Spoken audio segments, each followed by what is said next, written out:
Hi everyone, I'm Naomi Watts and I'm doing Ask a Grown Woman for Rookie. Okay, the first question.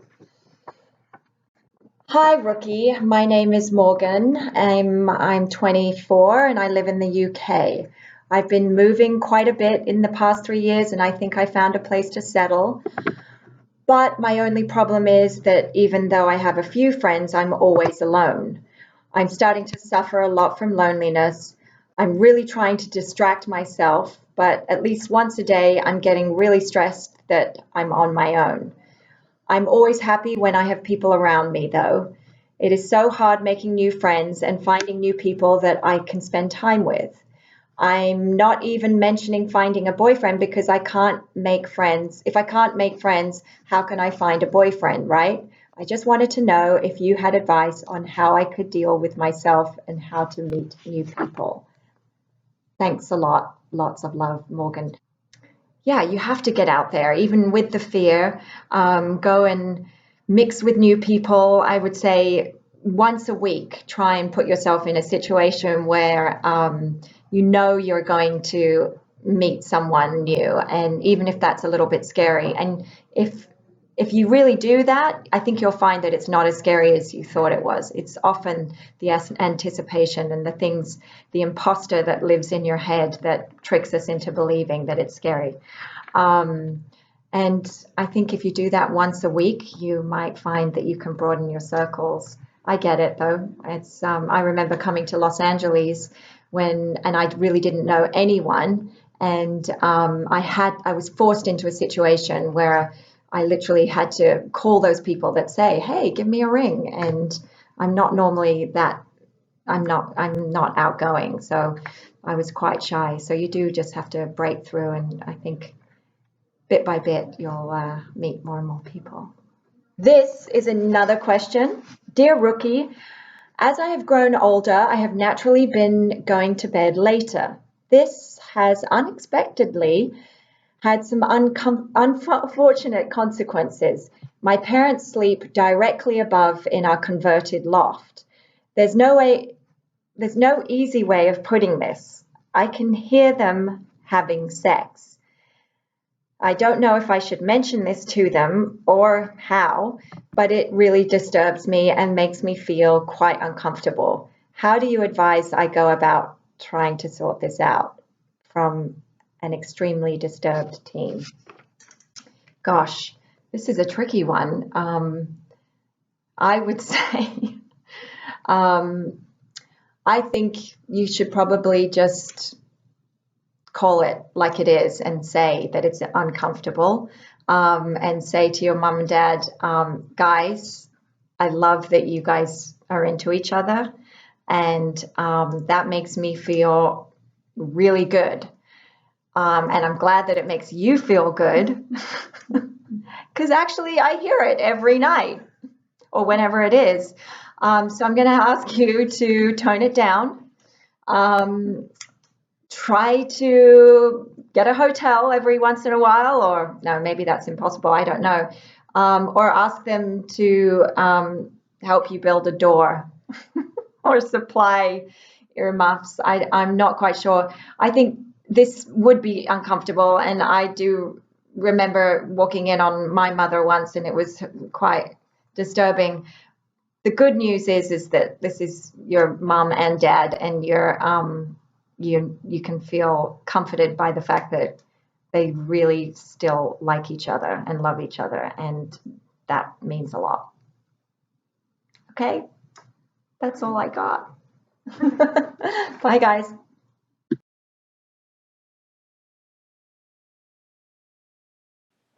Hi! Just kidding. I just did that because I'm a little socially uncomfortable sometimes, like many of you. Okay. My name is Paula Pal, and I am a grown woman, and I got your questions. They're really good ones, and I'd like to answer some of them. My first question I had sent to me was, do I count as queer if I've never smooched a lady? I believe that it's not about what you do to define yourself as queer or, anything straight, gay, whatever it is. It's not about what you do. It's all about what you feel. It's about what you feel in your heart.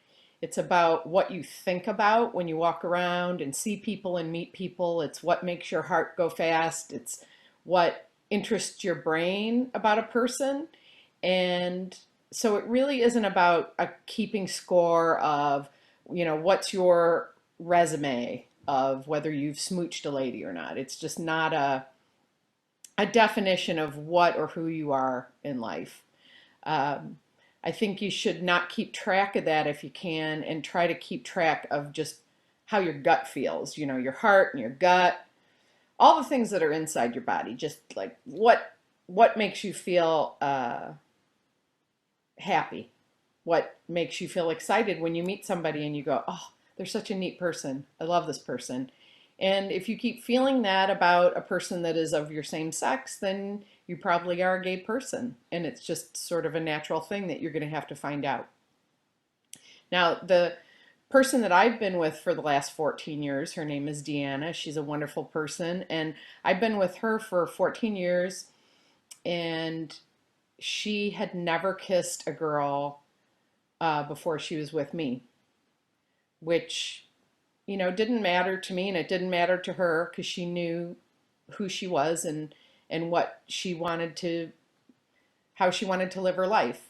And, I didn't mind it because I am a terrible kisser. I'm probably the worst kisser on the East Coast. And um, I've taken so many classes in it, and I'm just terrible at it. This is how I kiss.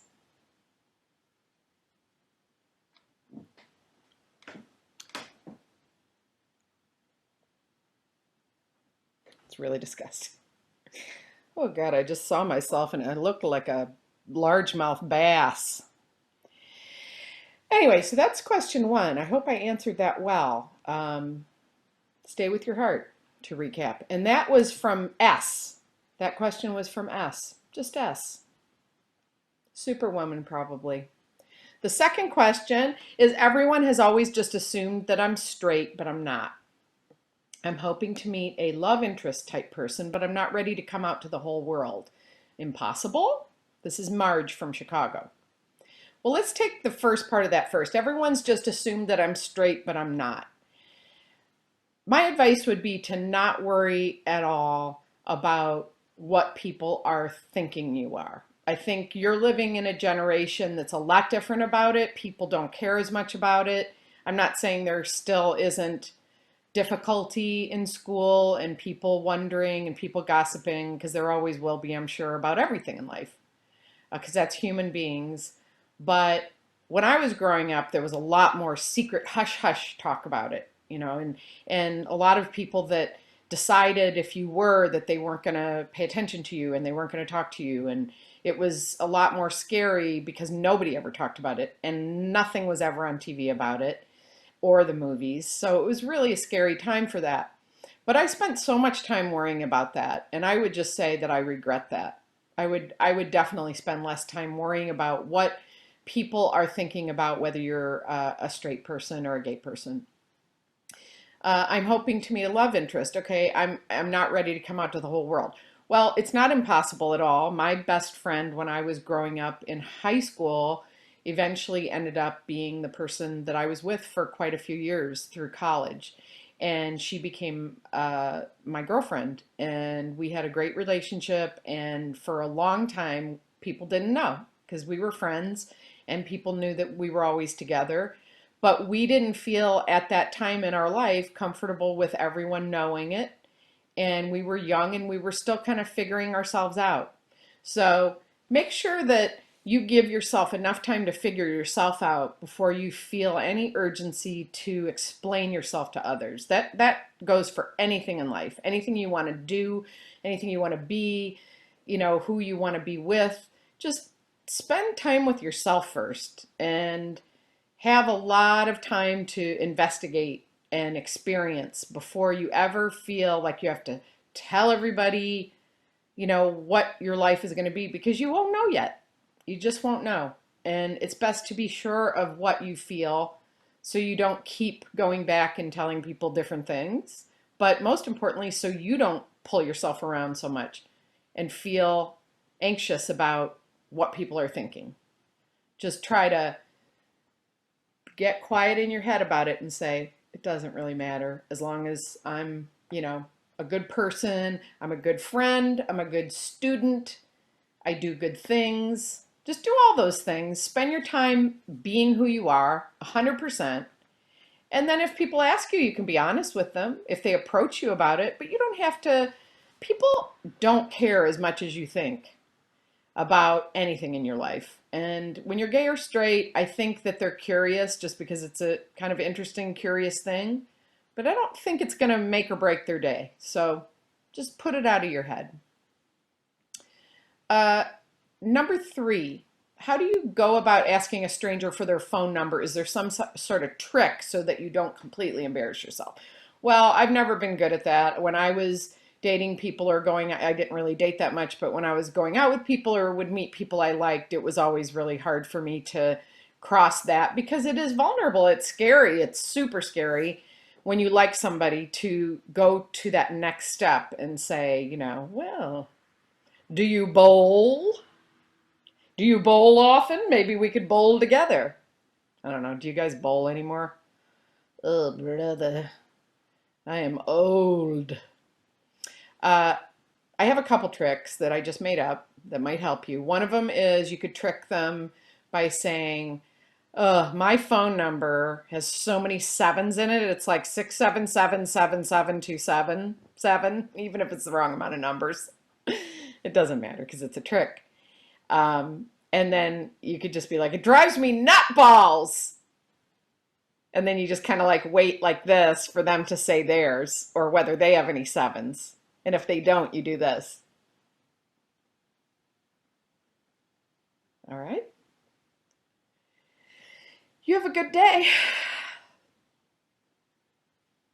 And then you just, go eat a cookie or something. I'm just, giving you terrible advice.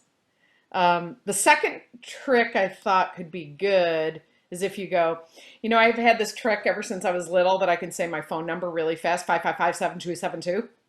And you say your number really fast and they might go, oh, mine's terrible to say fast because it's got a lot of hard numbers in it. And you go, really?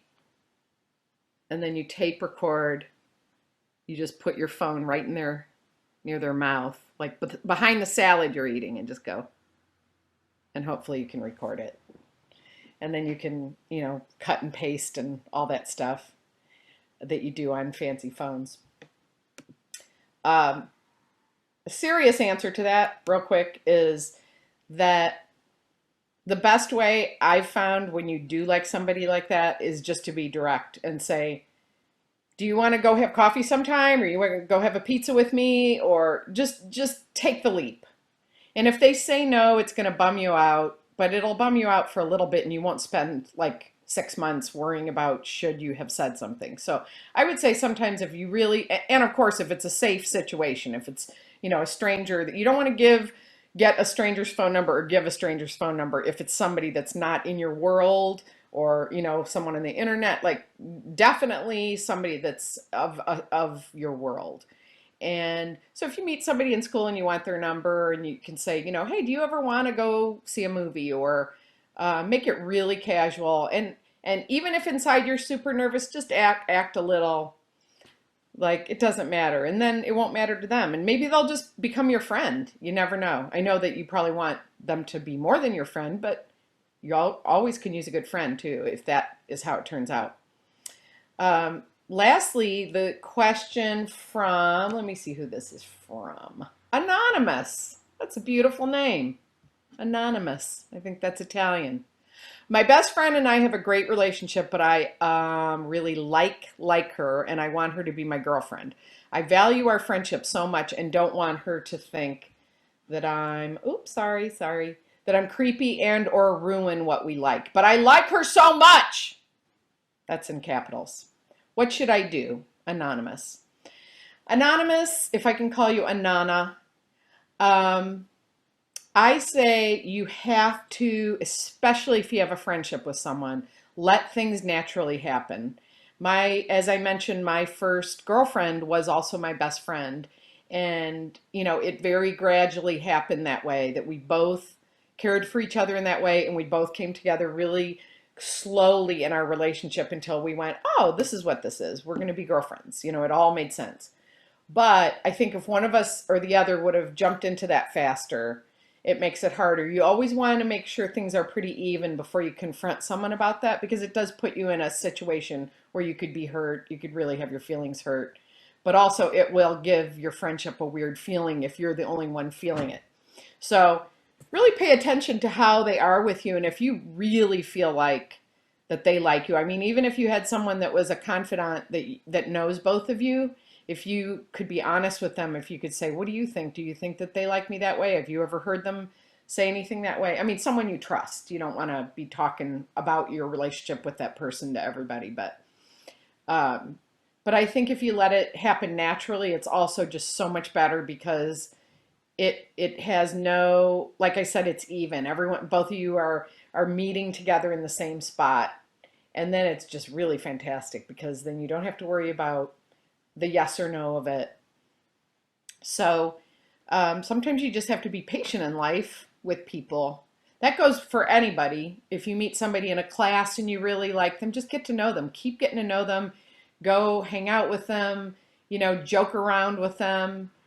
I've always used humor when I was getting to know somebody. My uh, wife now, I mean, now and forever. It sounds like it's now, and then next year she's out of here.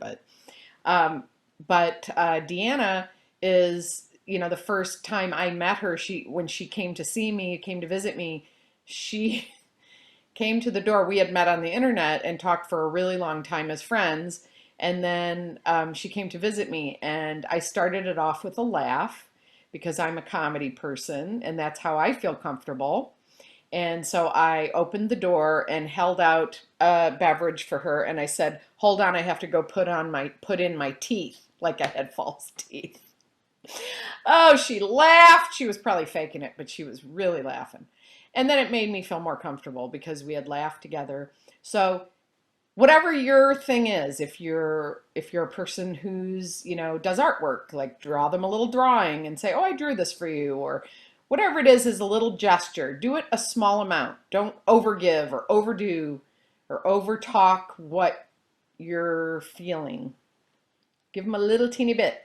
And then if they respond, give them a little bit more. And then you go, "Oh, I can feel safe in this. I can relax and act like I kind of like them, and I can flirt around and have fun with them and laugh and get to know them." And most importantly, it doesn't matter if you're going to be girlfriends with them or not. It's important to get to know them because you have to know who that person is to give them more of yourself emotionally and to let them look in your heart and your head. um, they have to be worthy of that. They have to deserve it and be a good person. You have to always protect yourself that way. Don't give away your heart to someone you don't know well enough, because then it's harder on the other side when you've been hurt, because then you're hurt, you're mad at them, but you're also mad at yourself because you didn't give it enough time. You didn't give them enough time to get to know you. So I guess that's it. I wish you guys were right here with me talking back to me because I would love to discuss these things with you, but I hope these answers helped. I know they were very long, and so I would say hit the fast forward button anytime I'm a snoozer because I probably got boring a few times. Um, and so anyway, it was really nice to meet all of you, and just keep on listening to your heart, listen to your gut, and thank you for listening to me.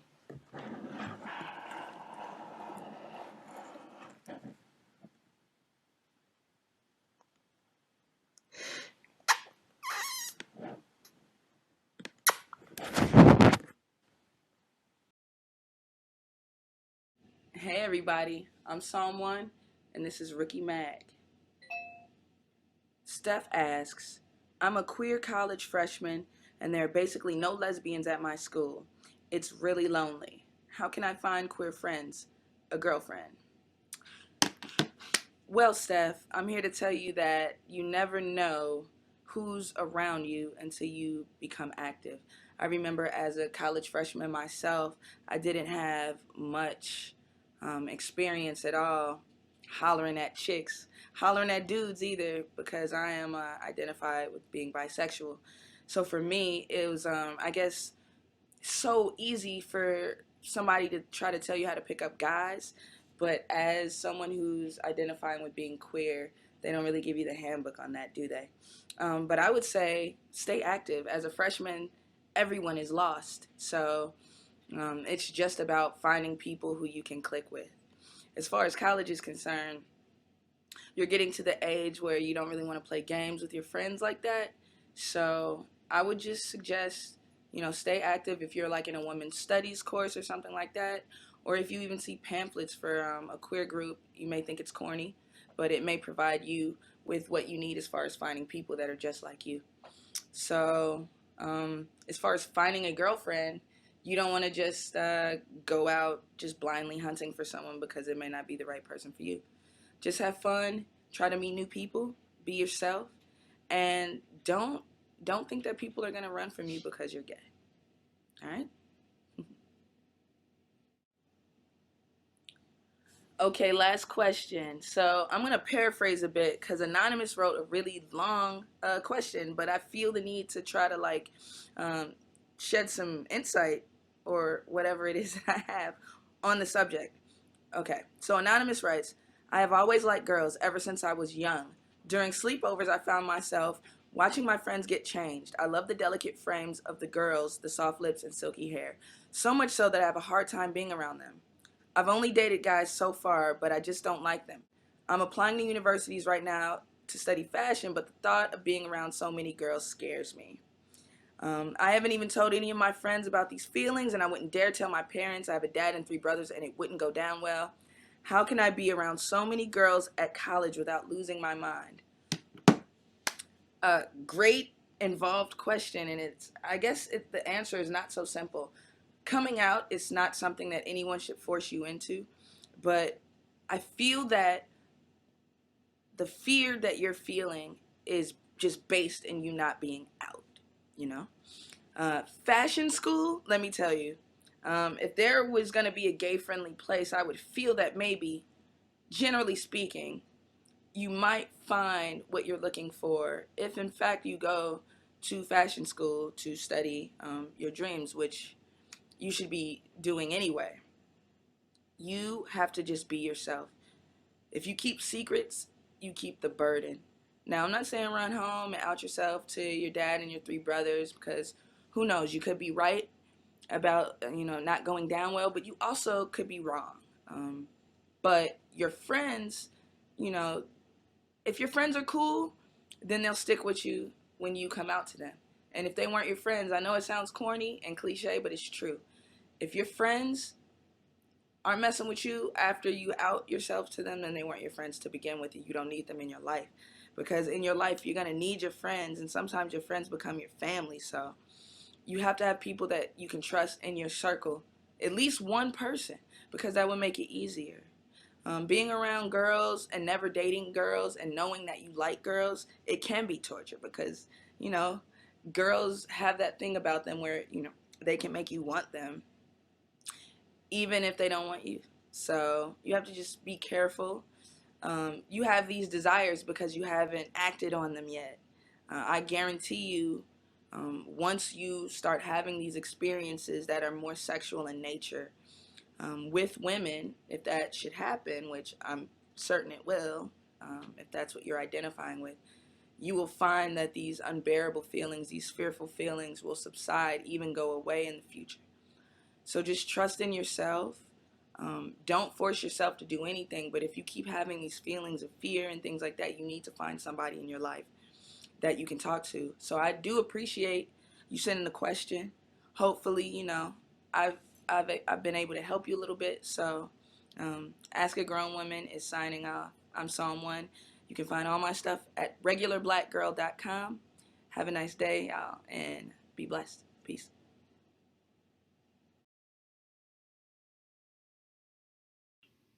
Hi, Hi, friends at Rookie. I'm Regina Spector. I am answering Ask a Grown today. I will try to do my best. This is hard. First question. Dear Rookie, I've been really stressed and overwhelmed recently, but seeking help from my parents isn't really working. My parents grew up much less privileged than me outside of the US and had to deal with some really, really difficult things as kids.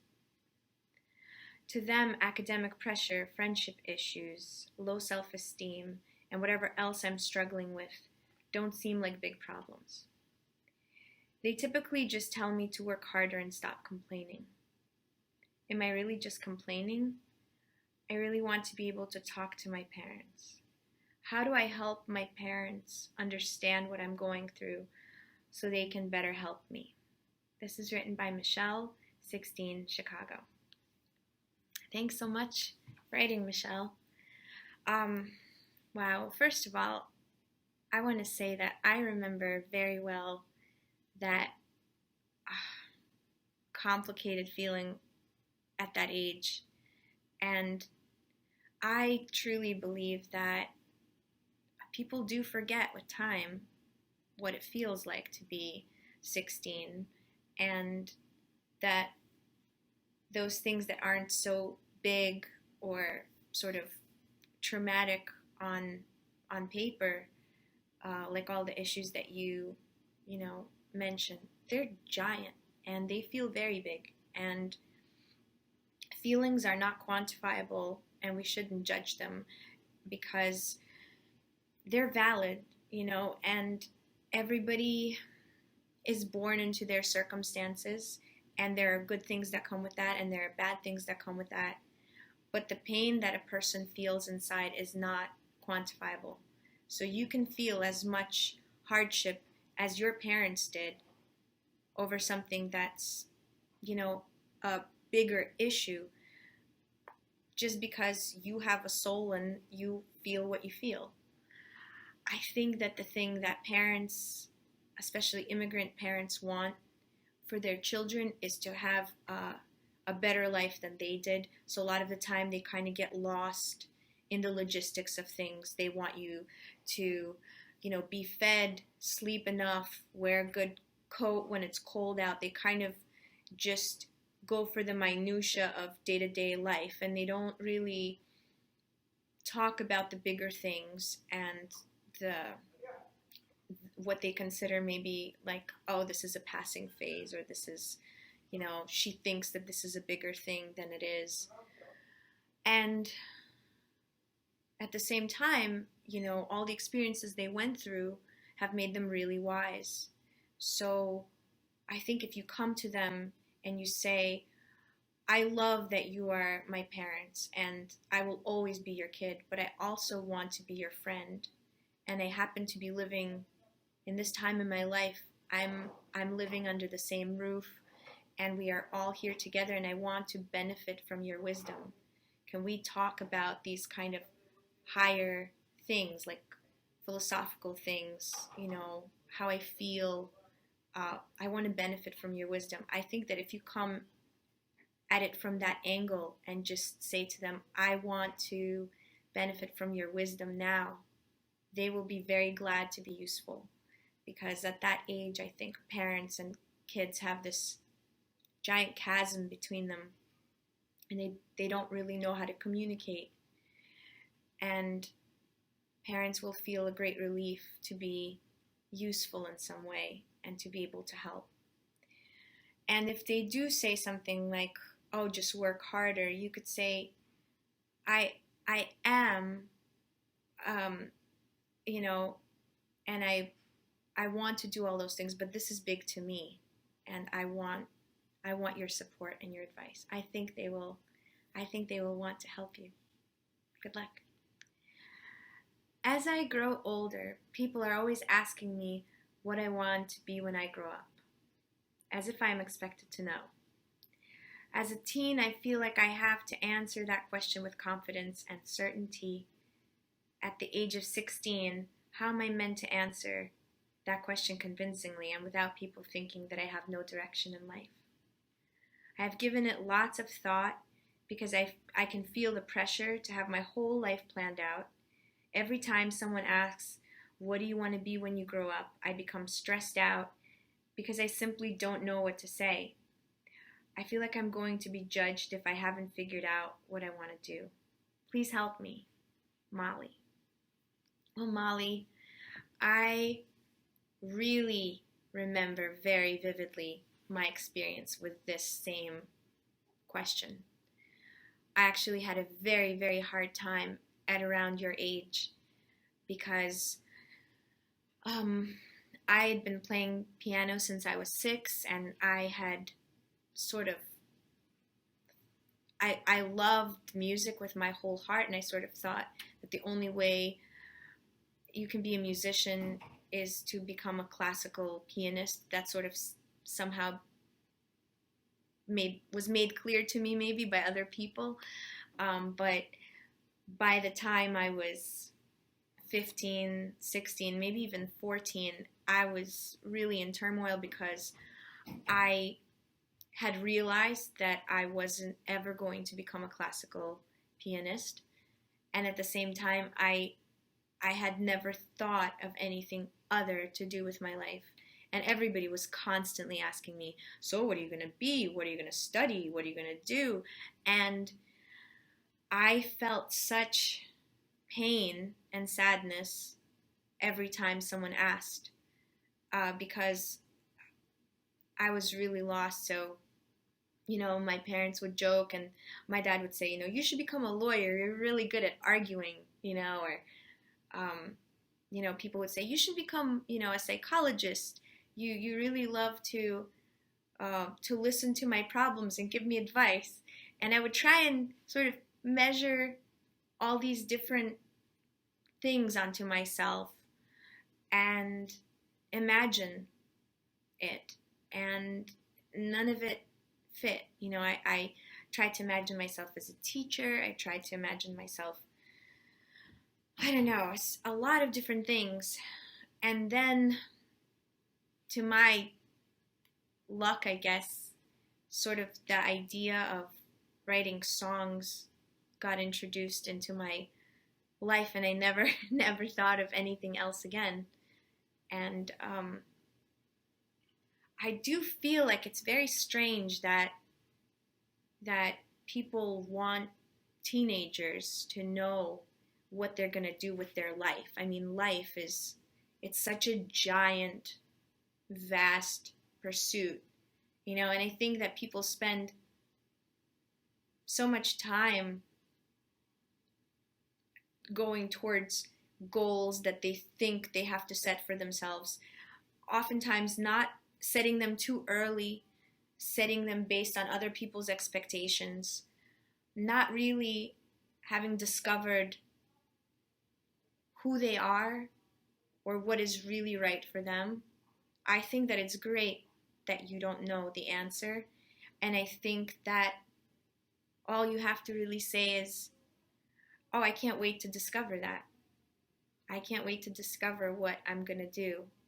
But I am going to be finding something that is right for me,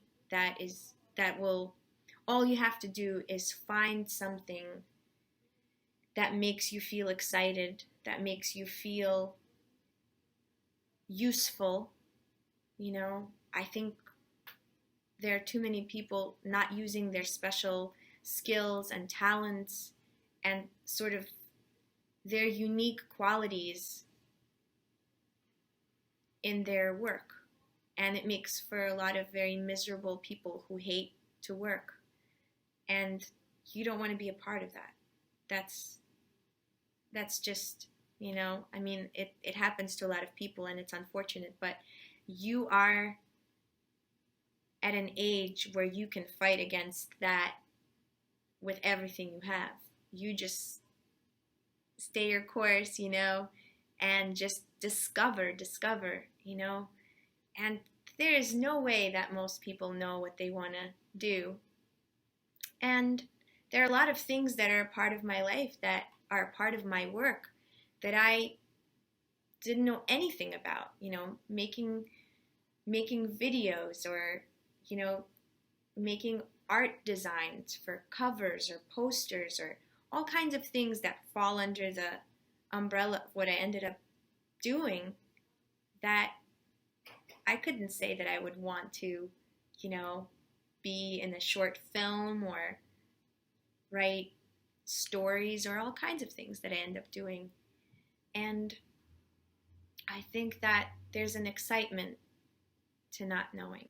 So enjoy that. Enjoy the openness of it all. And I think sometimes people want you to say something just because they feel closed in and they feel like they're sort of chained to what they're doing, and they kind of want everybody else to get chained too really quick. And you can just stay free. Okay. I'm a senior and I found myself with a serious crush on a freshman. We met through extracurriculars and became fairly close friends. Recently, when I jokingly confessed that I'd be into him if we were closer in age, he admitted he had a thing for me. I realized I hadn't been really joking, and now we're talking, but not really talking, and I'm so stressed. This is not a situation I ever imagined myself dealing with, because I've always been adamant about avoiding too large an age gap when dating in high school. I think age becomes less important the older you get. But while in high school, I don't think it's smart for a freshman to date a senior. I graduate in a month, and in 3 months I'll be moving 3 hours away for college. That's a lot of threes. And I really like this guy, but I really don't know if it's something I should pursue. Anonymous. Well, Anonymous,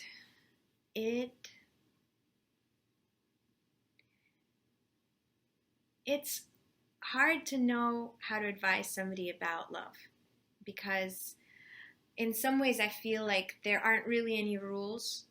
People who sort of start imposing rules, I think it's like trying to contain something absolutely free and chaotic with some kind of a, pre-existing notions about what it should be. I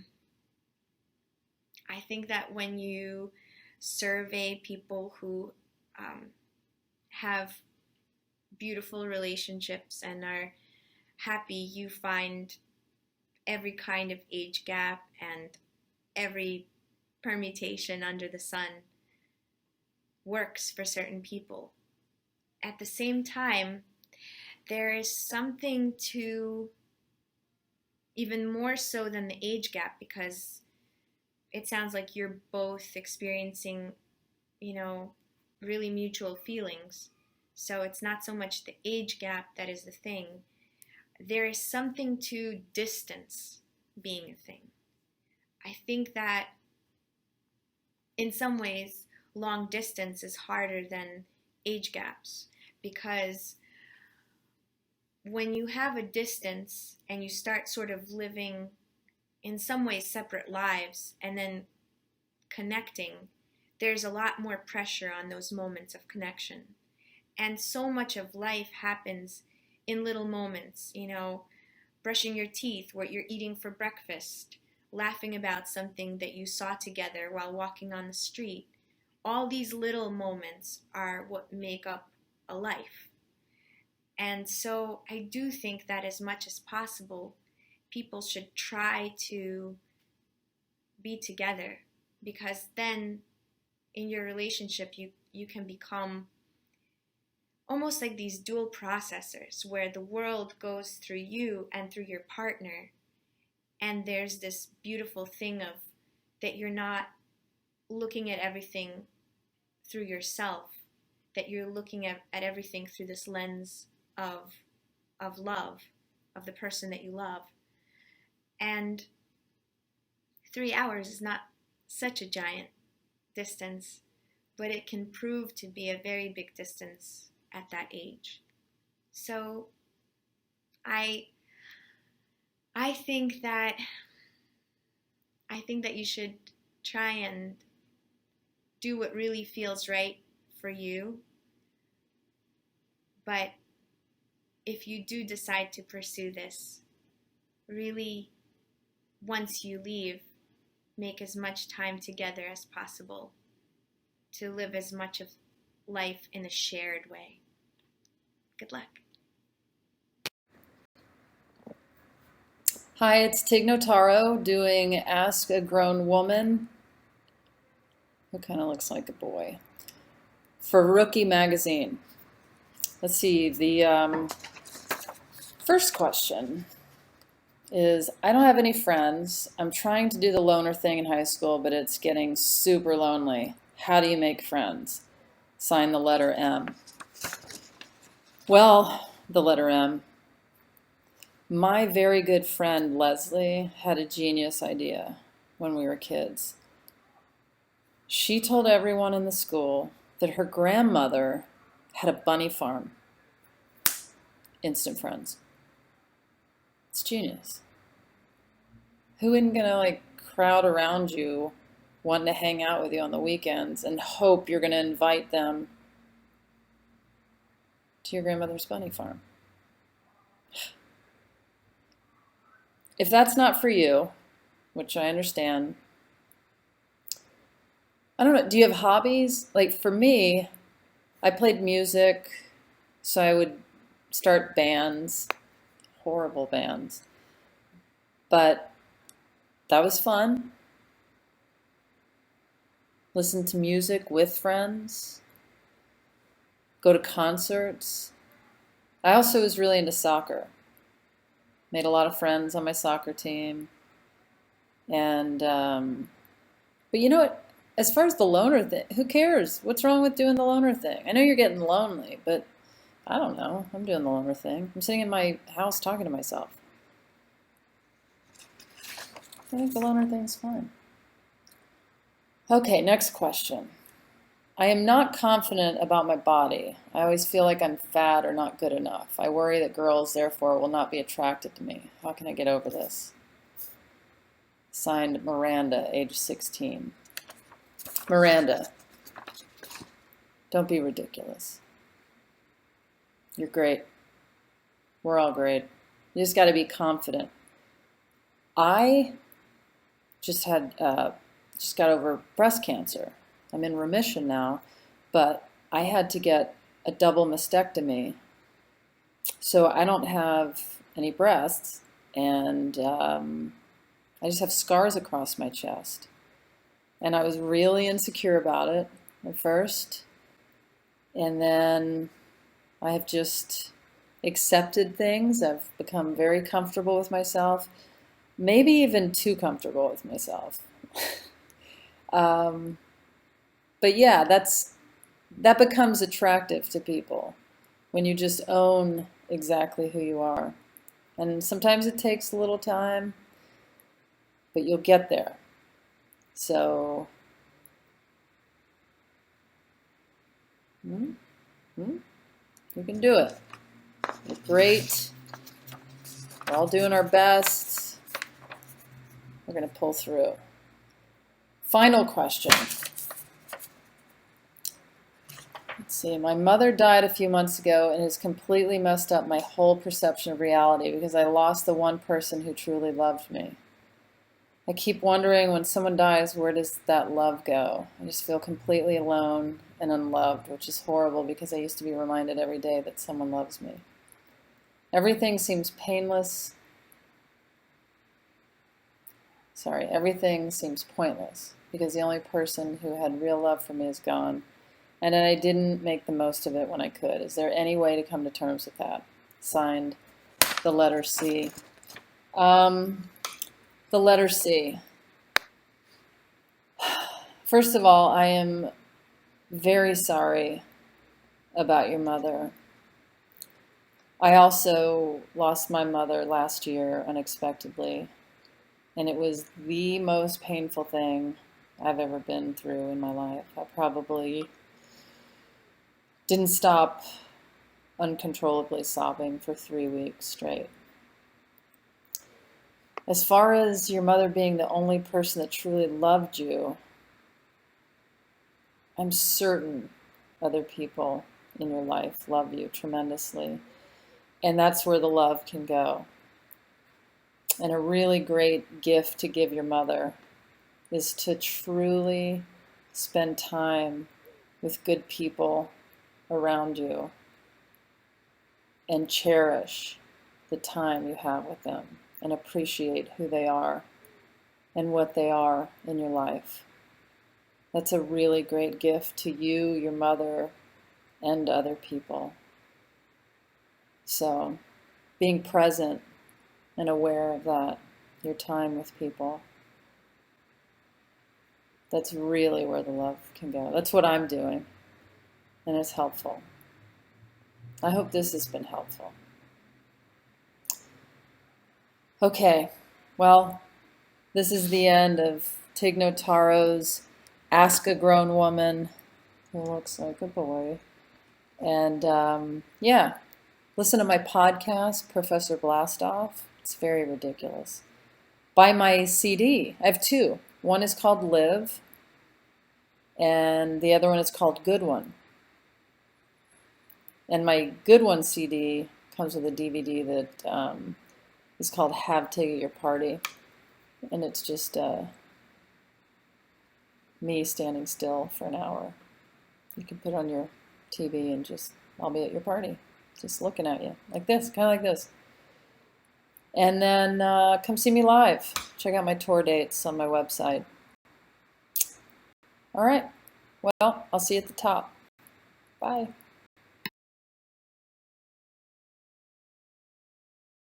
Hi, I'm Gillian Jacobs. Number one, it's not like I don't have any friends at all. It's just that I have maybe 3 of them and I have trouble making new ones. My interpersonal skills aren't very well developed. I try to smile a lot, but not like a total tool. Be nice, help people, and be open. But I can't seem to keep that attitude all the time, and I get really gloomy and bitter, and then people tend to avoid me. How do I make new friends without feeling awkward and self-conscious?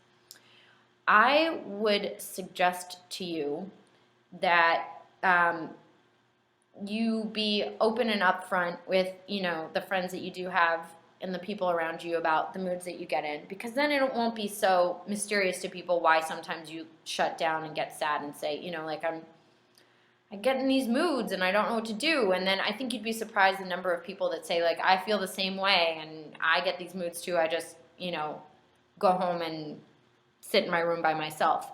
So I think then people won't be as scared or confused when you get in a bad mood. I'd say, like, try and figure out why you're getting in these bad moods. Maybe deal with that a bit more. Talk to somebody about that so that you can start to deal with that.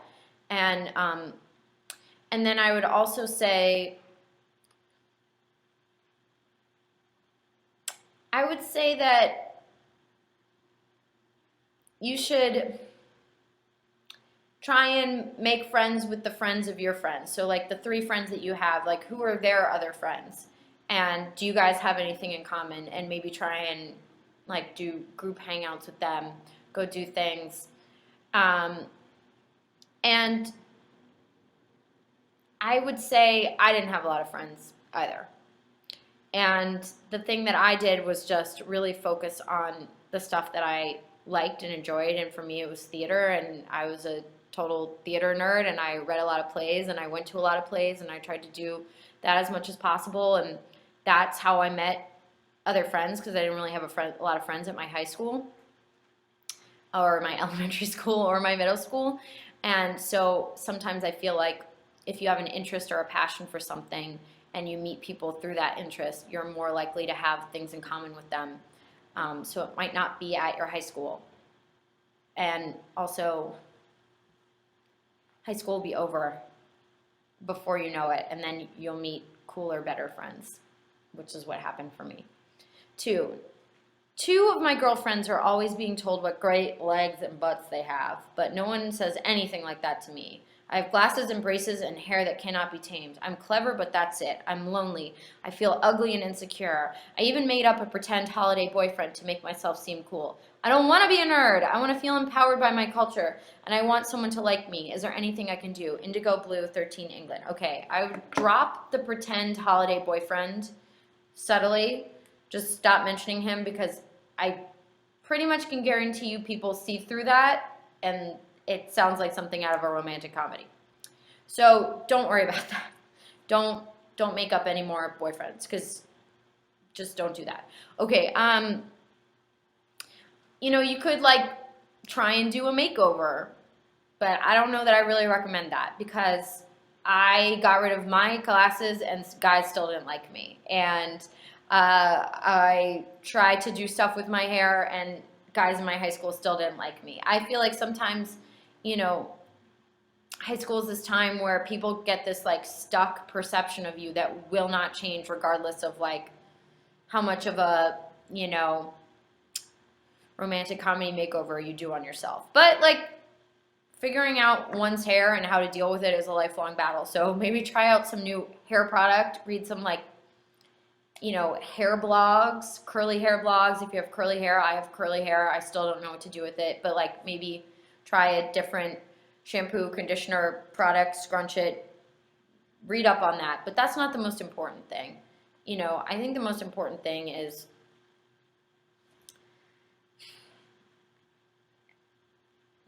it's awesome that you're a nerd girl, and don't try and not be a nerd girl. Because everything that makes you feel alone right now in high school is what's going to make you an awesome, interesting adult. And that's what's going to attract awesome, interesting friends to you and awesome, interesting potential boyfriends, romantic love interests. So don't let go of that. And I would say go further with whatever you're interested in, but like remain open to the people around you. I was way too serious in high school. So if I could go back and do it again, I would try to have more fun. So I don't know if that's your problem too, but I never really allowed myself to have fun. So if you can do that, that's attractive to other people, and people want to be around people who are having fun. But that doesn't mean that you have to do what everybody else is doing. Figure out what it means for you. I was lonely too, and nobody ever told me I had nice legs or a nice butt, and that's okay. And just please continue being yourself. Okay, number 3. I've been going to the same school since first grade. I'm in 9th grade now, and have had the same group of people around me for a long time, which is great. The thing is, I've always gotten good grades, and I'm stuck with this smart girl image. Nobody sees my other sides, and I don't know how to show them to people. How can I? Sincerely, L. Okay, what are your other sides? You don't say what that is. Like these other interests that you have besides doing well academically. I'd figure out a way to like talk about them with the friends that you do have without like giving them a presentation, a PowerPoint presentation on your interests, but just maybe like if people say, what did you do after school, or what did you do this weekend, you can say, oh, well, I did X, Y, Z, I'm really into this thing. See if people respond. If they respond, maybe try to include them in it. And like whatever these interests that you have, if it's music, are you going to concerts? If it's art, are you going to art shows? If it's whatever, are you going and like doing things that involve this interest? Are you meeting other people who have the same interests? Are you trying to make friends with them, even if they don't go to your same school? Because as I said earlier, my real like close friends in junior high and high school were all people who were also into acting but didn't go to my high school and didn't really live anywhere near me. But they were my friends that I had this shared interest with, and that was totally fine. It was a little lonely during the week at school, I'm not gonna lie. But at least I had friends who like really were into the same things as me. So maybe you need to be trying to make these friends outside of school. And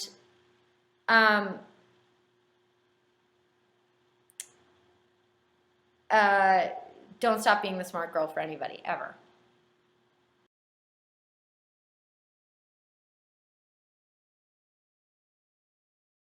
Hi, I'm Gillian Jacobs.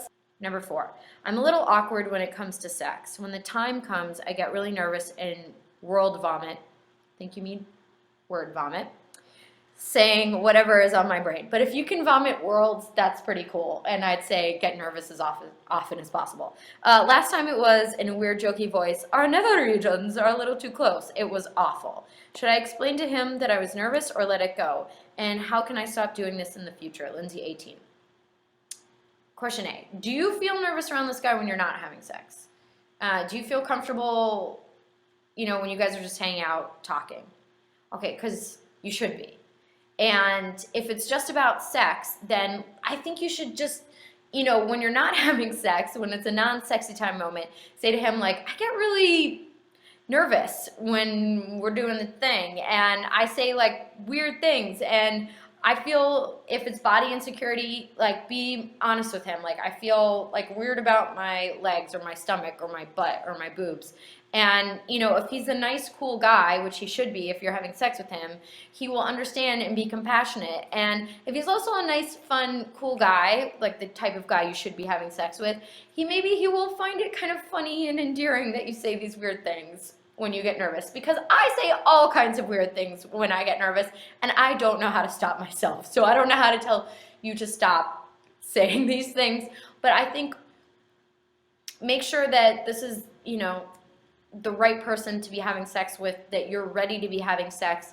And if all those things are true and you just get nervous about having sex, I think you should just tell him. Because the more open and honest you can be with the person that you're having sex with, the better the sex is going to be. And that's the sort of openness that you should be having with the person that you're having sex with. You should be able to tell them what you want, what you like, what you don't like, and, the things that you're insecure and feel silly about. And that's scary, but if you're not ready to be doing that, then you shouldn't be having sex. Okay? All right. Number 5. So I got really, really embarrassingly wasted at this party one time and hooked up with my friend. I like this boy, but as a friend and nothing more. We are in the same social circle and have lots of friends in common. But now things are just really awkward between us, and whenever I see him at school or parties or whatever, he either pretends like I'm not there or freezes up and is totally silent. Also, my school is really small, so everybody knows what happened, which just makes the situation even more awkward and annoying. Please help, Elizabeth. Okay, you have failed to mention, Elizabeth, what this guy thinks of what went down between you two. Is he A, embarrassed and awkward because he doesn't want to date you either, or B, embarrassed and awkward because he really likes you and you're rejecting him? So you need to figure that out. Maybe you know and you just didn't include it in your question, and if not, you need to talk to him when you two are alone and find out. So if it's A, you guys are on the same page, then I think you guys can come back from this. You guys can just like laugh it off, make a joke about how you both, got really drunk and did something that you didn't actually want to do. And if it's B and he actually likes you, I think you just need to say to him, I'm really sorry. I have to be honest with you. That's not what I want from this. You're my, I really value you as a friend, but that was like a drunken mistake. And if he's hurt and feels rejected, which is totally understandable, you have to give him some space and understand that it might take him a while to get over it. But I think if you're really kind and compassionate and kind of open up to him about it and are sweet about it, there's a chance that eventually he's going to get over those feelings and want to be your friend again. But you can't really control when and how he gets over those feelings. So it might still be awkward with you guys, but really the only thing that you can do is be honest, kind, compassionate with him, and hope that if he does like you, he gets over it and you guys can all be friends again. But try not to make out with guys that you don't want to date that are your friends. Maybe he already liked you and he didn't know how to tell you, and this drunken moment was an opportunity for that. And when you have guy friends that really like you, that you just want to be friends with, it's kind of a ticking time bomb. And when you add alcohol to that, it might explode faster than it was going to. But you have to be honest with yourself. Did you know that this guy liked you all along and you're just trying to ignore it? Because that's just a tricky situation. And maybe don't get drunk and feeling spicy around boys that like you that you just want to be friends with. because they are vulnerable, sensitive sweethearts. Okay, thank you guys for your questions. I hope I was of any help to you guys. Mwah. What's up? My name is Lena Waite, and I am happy to be answering your questions for Ask a Grown for Rookie. All right, I'm going to answer 2 questions. I'm going to read them out and try to answer them the best I can. Here we go. First question is from Sammy. It says, how do you develop your identity after high school and make your future years count towards something? That's a really loaded question, so I'll try to keep it short and sweet. Honestly, after high school, the world is your oyster. You can either go to college, take a year off. You could go volunteer. You could really, maybe spend more time with family and friends, before you head off to college. There's a lot of different ways to do it, but I think the biggest thing is to really listen to yourself, take time for yourself, and figure out what it is that you love doing so much that you do it even if nobody pays you to. Because whatever that thing is, you want to lean into as much as you can, and try not to do what other people think you should be doing or tell you should be doing. I think the biggest thing is to drown out all those voices and try to listen to your own. So hopefully that's helpful. But good luck, Sammy. All right, the next question is from Nance. Might be short for Nancy, don't know. We'll go with Nance. All right, so it's a bit of a lengthy question / statement. It goes, for the last 6 months, I've been thinking about 2 of my female friends in a more romantic, sexual way. One of them is straight, one of them is gay. I've always identified as straight, but increasingly, as more people around me have come out, apparently Nancy's at an all-girls school where they're very LGBTQ friendly, she started to question her own identity. Nothing has ever happened between me and either of the friends, but often when I'm not around them, I start to imagine that something could. I don't think I'm really attracted to either one of them, but I keep returning to these fantasies nonetheless. I worry that I'm just bored or looking for any available outlet for sexual desires and somehow mistreating my friends through these fantasies. I also worry that the trope of curious straight girl experimenting undermines the legitimacy of other people's more real queer feelings, and so I'm really reluctant to mention this to the queer friends I have and trust. Look, you're 18, so I think you're really in a very critical time in your life trying to figure out,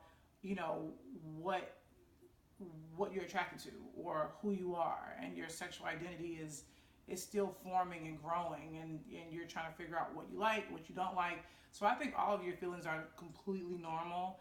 I don't think it's weird. I think your feelings are valid, and I think honestly the best way to handle this is to be honest and to communicate and have conversations, because the truth is there may be someone else that is experiencing the same thing. So I think sexuality is fluid. I think there's no right or wrong way to go about figuring out that part of your life. I think it's just about being free, being open, and being willing to explore what's out there. As long as you aren't, as long as you're doing it with consent, you're not hurting anyone, I think that's always the best way to go about it. So I hope that was helpful.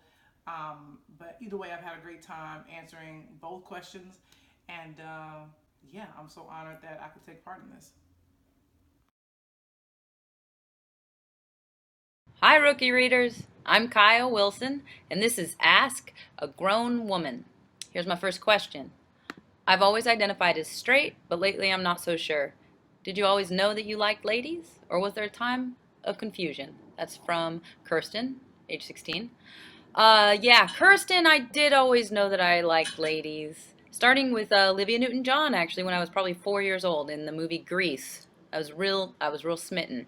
And so there wasn't a point of confusion for me, but it's absolutely very normal to feel at your age to want to consider and explore your sexuality, and that's and I urge you to stay open and just honest with yourself, and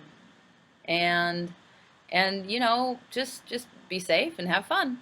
And there's just in terms of whether you may like ladies, it's awesome to like ladies, just as awesome as anything else. And whoever you are, you're just going to be great. So the next question I have is, my girlfriend is not out of the closet yet. We live in a tiny conservative town. My feelings for her are of the heart-melting variety. So I do want to go ahead with this, but how does this work as a relationship? Sign C. C, I have not experienced dating someone who's in the closet. However, I understand sometimes in a small conservative town that there may be issues of safety for you both. And because I grew up in a rural Oregon, a small town, conservative town, and it was definitely, I understand that it can be scary to be out. However, I think it's a great thing if your girlfriend can get to a place where she's comfortable to be out, where you both feel connected and honest about being gay. It's really, really, really important to I think, I mean, this is my opinion. I think that it's very important to your own sense of who you are to be able to be honest about who you are. And it's so, so sad that there's so much homophobia out there that keeps people from being able to feel free in who they are. It's very sad to me. So, good luck to you both. I think, you can, if you really love her, and you can stand by her while she figures out, going through being closeted. It's definitely a difficult thing, but I think if the love is strong enough and you guys can work it out and grow together, that'd be great. So good luck. The next question I have is, how do I stand up for the LGBT community when people say insulting things? I'm bi, but no one, including me, is out at my school.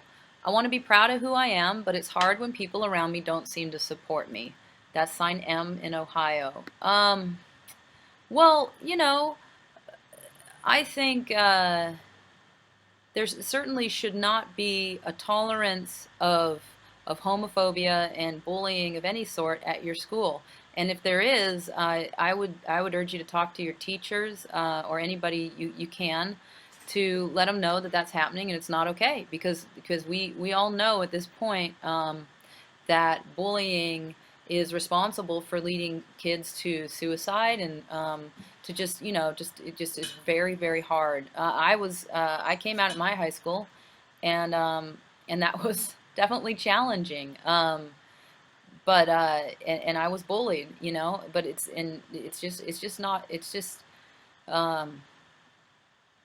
not okay for kids to be treating each other like that. And definitely, I urge you to stand up for them, even if it means going through a teacher, to get that kind of support and make sure the environment at your school is being looked after by the people who should be looking after it, which are your teachers. Yeah, so let's see.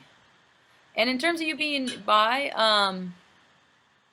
and feeling like it's hard to stand up because in part because you're going to be associated or yourself going to experience bullying. Again, just try to find the people in your school, the kids that are supportive and will be okay. Surround yourself with that. That's what I had to do, and that's what I would say for you to do. Because there's definitely a place for you. There's a place for if I could find a place in my experience in high school, then anybody can. You just try to put it out there if you can. And good luck. And it's awesome to stand up for people. Awesome to stand up for people when there's bigotry and bullying happening. And then the final question I have is, there's this girl in school that I'm sort of friends with. We have an ongoing joke that she's in love with me, and we are really flirtatious with each other. The thing is, I'm pretty sure she's straight, and she doesn't know I'm gay. I don't know whether I should tell her that I'm gay and that I like her a lot. I'm worried that I'm being a creepy lesbian if I don't tell her, but I'm also worried that if I do, she'll react badly and tell everyone at school that I'm a creepy lesbian. Please help. I have no gay friends to discuss these things with. That's signed anonymous. Well, I can relate. I had a really big crush on this girl at my high school. She was straight, but also we did have a flirtatious relationship. I did come out to her, and that didn't go so great. But hey, here I am today, and I wrote a lot of songs about it. So, I don't know your situation, and in terms of getting it, if things go badly for you at school, and your family life and stuff like that. So I don't want to tell you what to do in terms of coming out to her or letting her know about your feelings.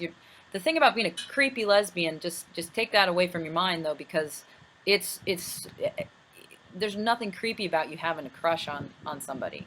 That's not creepy. So the thing is that lesbians get the stigma that we're creepy all the time, and that's just homophobia. So take that away from your worry. And in terms of this girl, she is very flirtatious with you. Who knows? She may have feelings for you. However, we live in a very homophobic world and society, and it's it's real possible that she couldn't deal with her feelings for you if she does have them. So I don't know. It also could be totally okay. You never know, so you might be able to ask her questions about her.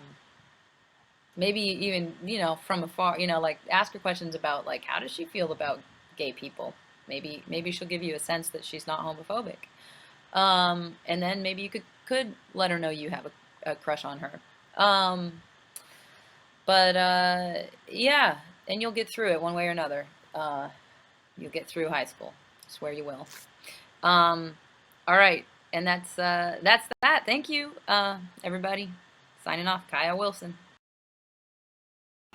Hi, my name is Carly Rae Jepson. I'm here for Rookie Magazine, and this is called Ask a Grown. So I'm going to read some of your questions here, and hopefully give some helpful advice. Maybe not. I don't know.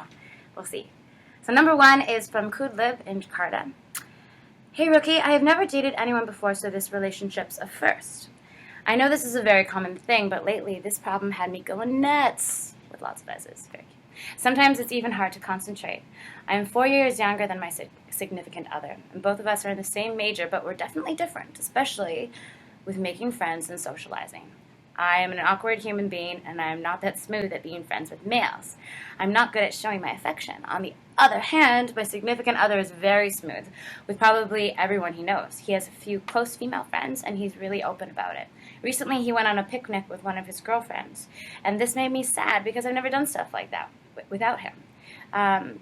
This left me feeling not special, but I do realize I'm one possessive person. How do I manage to stop consuming myself with jealousy and learn to respect his friendships? Thanks. It's tricky. I mean, jealousy is a real thing, and I think you need to find trust in your partner. It's easier said than done. I think there has to be, when you are dating somebody and they have the opposite sex friends, there has to be a real comfort there. And I think if that takes time for you to spend time with them together, to really understand the friendship, that's a healthy way to go about it. I don't think just telling someone that they're only allowed to be friends with people of the same sex is a way to move forward into like a healthy, free relationship. But if you do feel, suspicious and it's beyond just your head being a little heady, I think you need to talk to him about it and address it.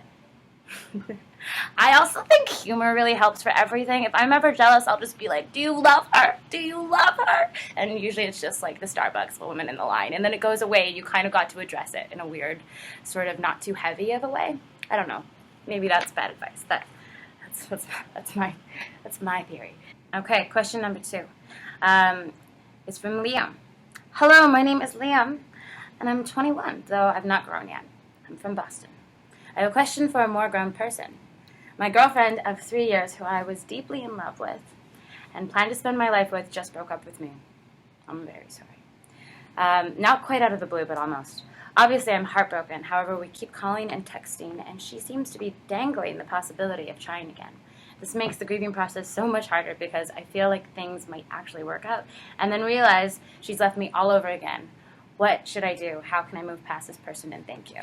So my answer for you, Liam, is that sucks, first of all. Heartbreak is the worst. It sounds like you obviously love each other or loved each other in ways that are hard to break loose of. I think when there is love and the match doesn't feel right for somebody, it's very complicated because you're still going to want to call that person all the time. You're still going to want to hang out with them and spend all of your kind of free time together, and there's a familiarity to that. So it sounds like this is what your girlfriend is doing. However, if she keeps coming back around to the conclusion that in some way the relationship isn't satisfying for her in all the ways, it just means nothing bad about you, but that it's not the right fit, not the right match. And in cases like this, I would suggest trying to take a break from seeing each other and trying to sort of not get too addicted to that, how good it feels when you know that it's like kind of just stretching out, prolonging a really slow breakup. I don't know. That's what I would say. And then maybe one of two things will happen. Time will help heal. You'll meet somebody else. You'll move on. You'll start to see that your life could take a different shape. Or she'll go without you, and then she'll want you back for real. So either way, you're going to get some clarity. But this in-between sort of not heaven, not hell sort of purgatory that you're in is going to just either make you really hate her or just be in a lot of pain. My name is Eliza, and I'm from Chicago, and I'm 17 years old. There's a friend who I've been very close with for the last few years in high school, and lately I have no desire to be around her because she isn't a great friend to me, and our relationship seems kind of one-sided. I often feel like I'm doing so much more for her than she does for me in terms of favors for each other and being there for each other in general. She makes me feel uncomfortable and is rude to me when trying to be funny. This friend is graduating this year and going away to travel, so I was kind of glad she would drift away from me and we could move on with our lives. Yet she has been very vocal about how she feels like I'm slipping away as her friend and that she loves me and doesn't want us to fade. I'm stuck pretending I am sad about us drifting too, but I'm actively not doing anything to stop it. I have tried talking to her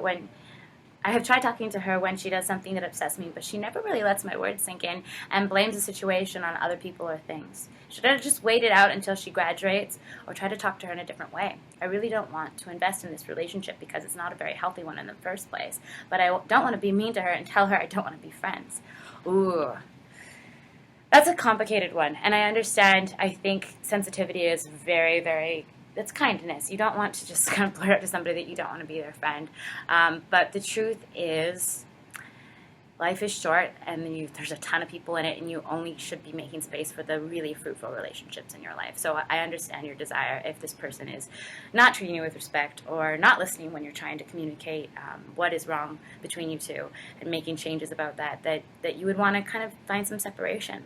I think it probably will happen in a natural way. I don't know if you need to make a theatrical gesture. If she's going away, I would say wait it out and don't put yourself in situations where you're living a false life. But yeah, maybe hang out a little bit less and see if the trip doesn't just allow you some new wonderful friendships and allow her some time to develop some of her own.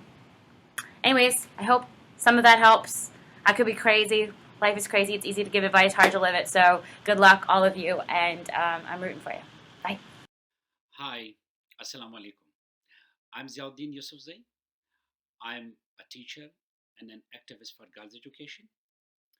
I'm also known as Malala Yousafzai's father, who is right now in the adjacent room, is studying and working hard for her A-level examinations. So now I will be answering your questions for Ask a Grown Man question for Rocky. So the first question is from Kara. She is from South Africa, Johannesburg, and her question is: literature, learning new languages, and writing have always been my main interests. But I have been mad to believe that they can only be hobbies. In my country, South Africa, there is a huge demand for people with qualifications in medicine, engineering, accounting, law, etc. And I accepted the fact that I would probably have to study one of these. Lately, however, I have had an endless amount of sleepless nights imagining a life in which I'm stuck in a job that I don't feel I belong in. It has caused so much anxiety within myself as well as tension with my parents. I want to pursue my interests, but I don't know how to create a meaningful career out of them. I know this is a fairly common problem for people of my age, but I'm still extremely unsure. How can I make a decision about my future that will be fulfilling for me as well as make a contribution to my country and the world? Kara. Thank you, Kara. It's a very good question. And as you have mentioned, uh, it is not a problem only you are facing, or it's not a confusion you are facing. Like it is happening to most of youth in all parts of the world. So rest assured that you are not all alone in this. Number two, I must tell you that it's true that in most parts of the world, medicine, science and technology, law, and finance, these things are really, these subjects are very much valued, and it has a marketplace. And literature, fine arts, they are considered as hobbies or as part-time thing. Uh, but I must tell you that we have many great examples of role model personalities in the world. Uh, you must have in your own country as well the people who have made a great name, a great living, uh, turning their hobbies into their professions. Like we have great authors, writers, artists who are not only earning their livelihood, but they are also contributing hugely to their community and to the world. And personally, I must tell you that you should go for the subjects and for the profession and for the hobby and profession that you love. That's very much important. Because if you want to be excellent, you must be doing something that you believe in, and you must do something you enjoy. So I'm sure, as Paulo Coelho, who is a great example in writers, as he has said, that when you want something, and if you really, I will add the word really want something, when you really want something, the whole world conspire to help you in achieving it.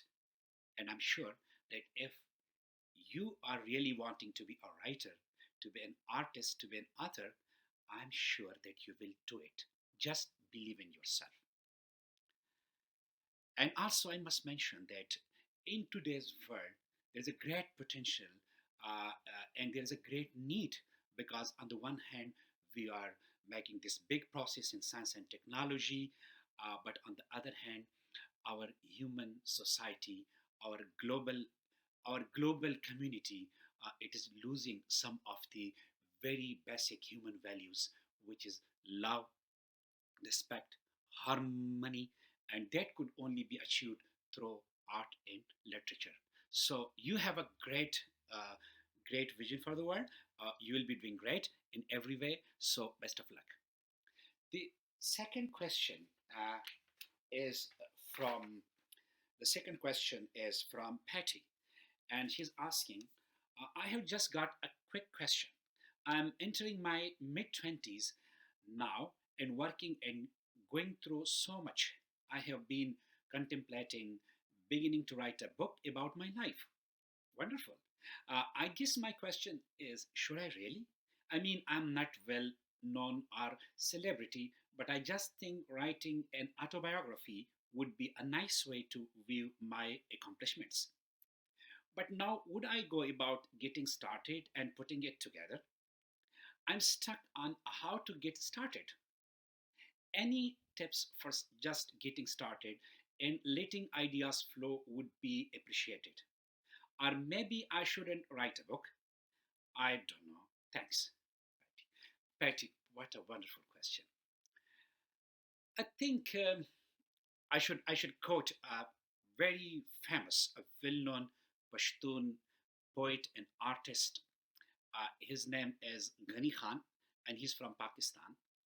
And he says that the most difficult thing in writing is how to and where to begin it. And the most difficult thing in speaking is how to end it, how to stop it. So this is true even for the very big philosophers and writers and poets, that when they want to write a book, they're stuck there. And it really is a challenging for everybody. So uh, rest assured that this is not only your problem. So, and you're such a young person. So I think that um, it doesn't need any celebrity or to be a well-known person to write a book. Uh, I must say that your experiences, your life story, and your accomplishments, as you have mentioned, they are very important, and it will be great if you share with the rest of the world, especially of you share them with the youth. They will get inspired. uh, at the moment, if you don't want to write a book, at least you should treasure and you should collect all your notes, your reflections, and you should bring them in black and white. And once you have all these nice notes of your experiences, of your observations, of your feelings, once you put them in a notebook, and then one day, in a later time, you will sit and you will start writing. The first few lines will be difficult, but once you start, you will start and you will write a wonderful book. Thank you. The third question is from Olivia. Olivia is asking that, I'm Olivia. I get rejected a lot. Oh, sad. I get rejected by people I want to be friends with. I get rejected by boys. Hmm. I try to be nice as possible, and I try so hard, but people just don't like me. My dad says people don't like me because I'm pretty, but that just doesn't make sense to me. Is there something wrong with me? Olivia, 15, Sarasota, Florida. So this is Olivia from Florida. You remind me of my young age when I was an adolescent boy, when I was a boy. And I must tell you that I came across the same problems and the same issues. Um, and I remember that, like in school, um, I was not liked by many boys, and I had the stammering problem. So some of the boys even bullied me. I was dark in color, so fair color was very popular in the school. So I was not liked because of my dark color as well. I was not very rich, so that was also one of the things that I was not valued much like other rich students, very rich students in the class. But I must tell you that one day we had a science examination, and the teacher, when I was in grade 5, and the teacher gave us a test, and when we took the test, my examination, my paper was so wonderful, it was so beautiful, that he just moved around in the school and he showed my paper to all the students. And I was so happy in that day because I found my strength, because I found my strength. And I must tell you that I found my strength on that day, that yes, I have this ability and I'm competent to have my place in society because of my ability and my intelligence. So you should find your strength where it lies. The people who ignore you or who don't like you, I must tell you, there is no problem with you. This is something wrong with the people who do so. You're great, and you just believe in yourself, and and just think that how you build on your positive potentials, that you attract people towards yourself, and people will love you. Never ever get disappointed or never get hopeless. Never be hopeless. Always believe in yourself and always believe in your potentials, and hope you will have good days in life and great life. Thank you. Stay grown, man. That was my. I made a theme song for the show, for the segment, Ask a Grown Man. Hi, I'm Hannibal Buress. This is Ask a Grown Man. I just figured out how to use the effects button, so I'm going to have this whole video in the mirror effect, and I don't care what you think about it. I don't know. Oh man, I got two heads. Hold up. Wait. Let me get back to one. Back to one. Sort of.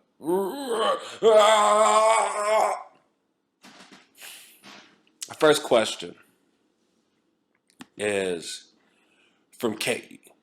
Katie says, I'm in university. I always see this one guy around my campus and I'm obsessed with him. I just love him. And I met him once, didn't really speak to him. I need courage as well as something useful to say to him.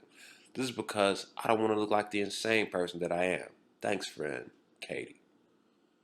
Well, Katie, you should just go up to the guy and talk to him. And just try to start a regular conversation.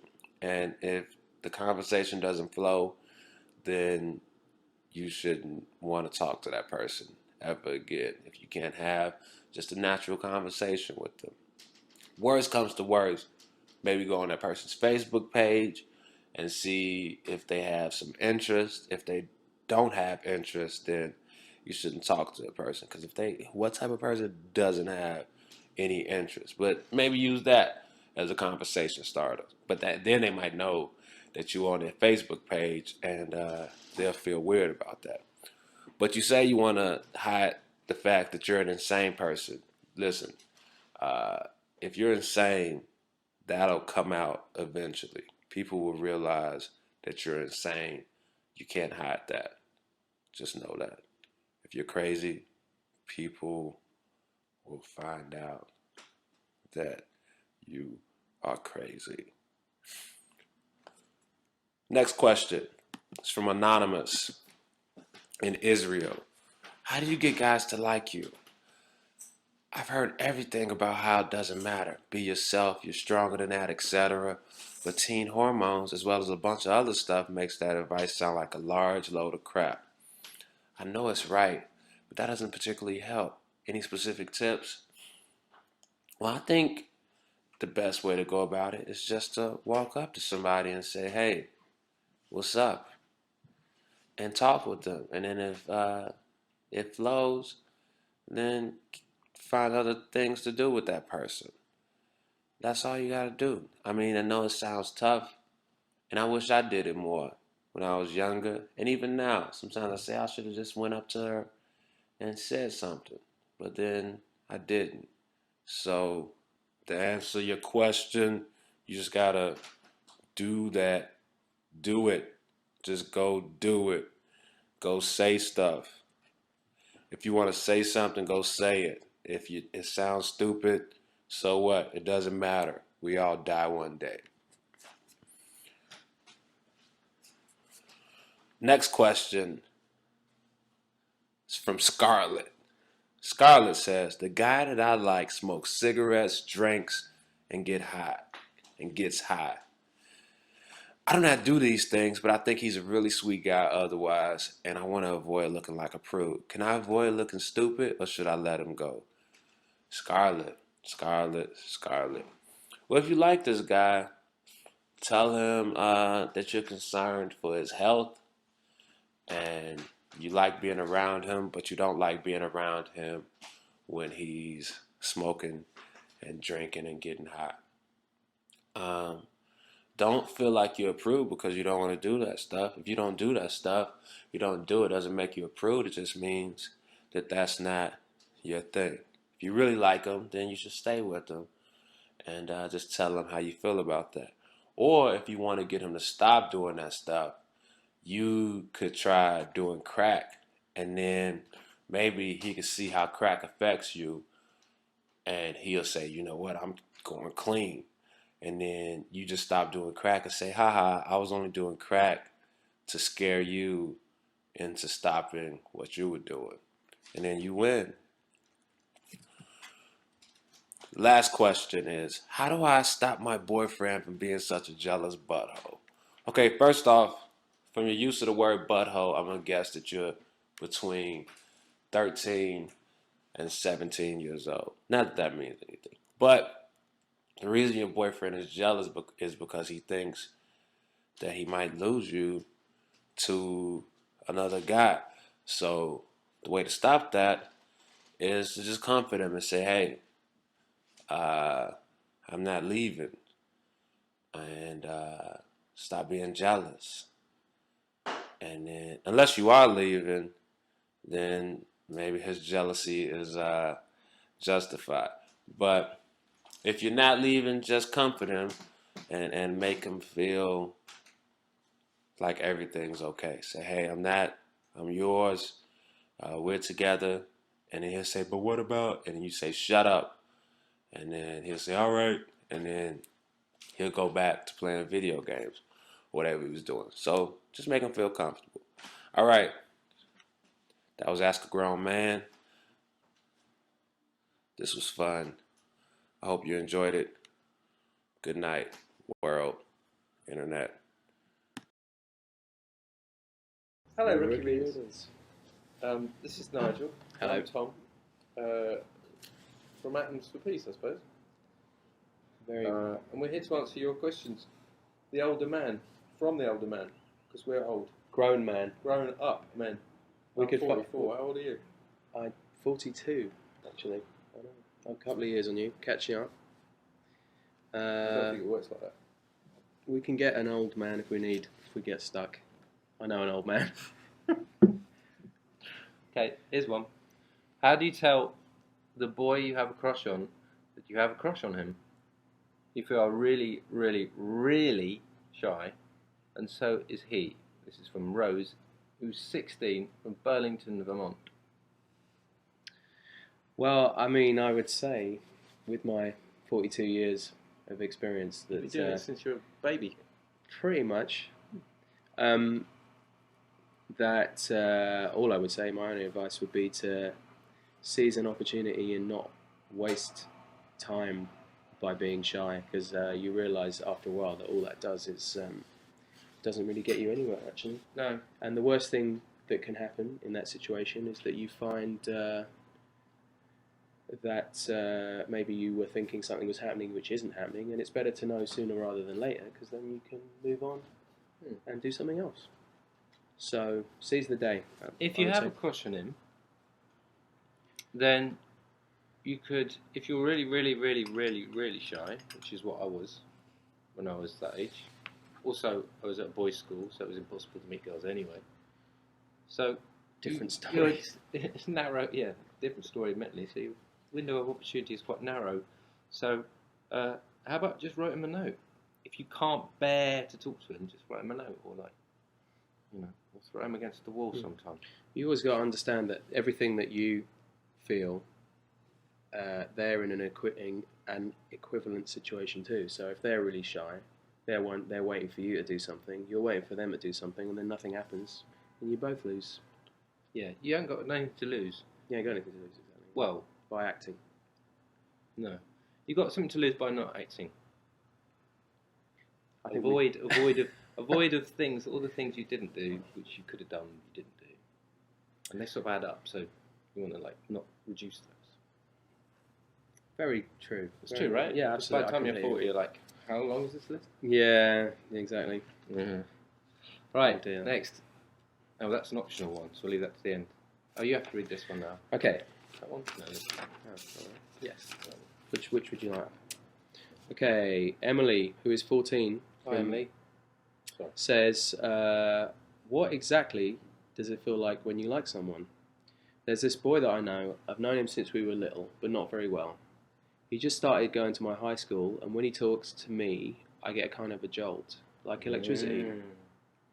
I get the same thing when he talks to other people and ignores me. How do I figure out if I like him or not? I've never had a crush, and I'm really confused. You're 14. That sounds to me like, well, they say people have connections, don't they? I think, well, if you're getting a job, well, you obviously think something about him. other than normal. It sounds like you have a crush to me. Is that what you're asking? Yeah. How do you know if you like someone? Oh, I see. I think it comes down to that thing where you feel like you have to define what feelings are. You know, it's like, oh, do I like this person? Because you're constantly being told you're going to like someone, you're not going to like someone, you're going to feel something, you're going to meet someone that's going to mean something to you. And the truth is, when it's actually happening, it's pretty straightforward. You know inside yourself, if somebody makes you something, you know, gives you a jolt like electricity, then you're interested in that person. And you have a crush. But the truth, but also the other thing is that you have to just recognize that it's almost like an impulse that pushes you towards them. But then you have to talk to them and really find out who they are, because you're projecting an image of what you think that person is. And you have to do a little bit more research and try and keep your cool a little. And you know, yeah, I think so. And you know, don't get freaked out by it. You know, they're just a person. Those little electrical impulses, they're the best bit. But yeah, they can. But they're just they're a sign. They're a sign to great things. Yeah, that's the fun thing. One of the nice things about being alive. It can happen all the time, anytime. So enjoy it. But it sounds like you have a crush on him. Yeah. So. But also, if there's a little spark there, then it might be something vaguely mutual. You never know. I always think that. I agree. I think the only reason that you ever feel those things is when you are feeling it reciprocated. Yeah. You never. Maybe when you're younger, maybe it's slightly different, but I definitely don't think that. I think generally speaking, if there's something, that's because there's something there. And whether people choose to act on it or not, it's a different thing.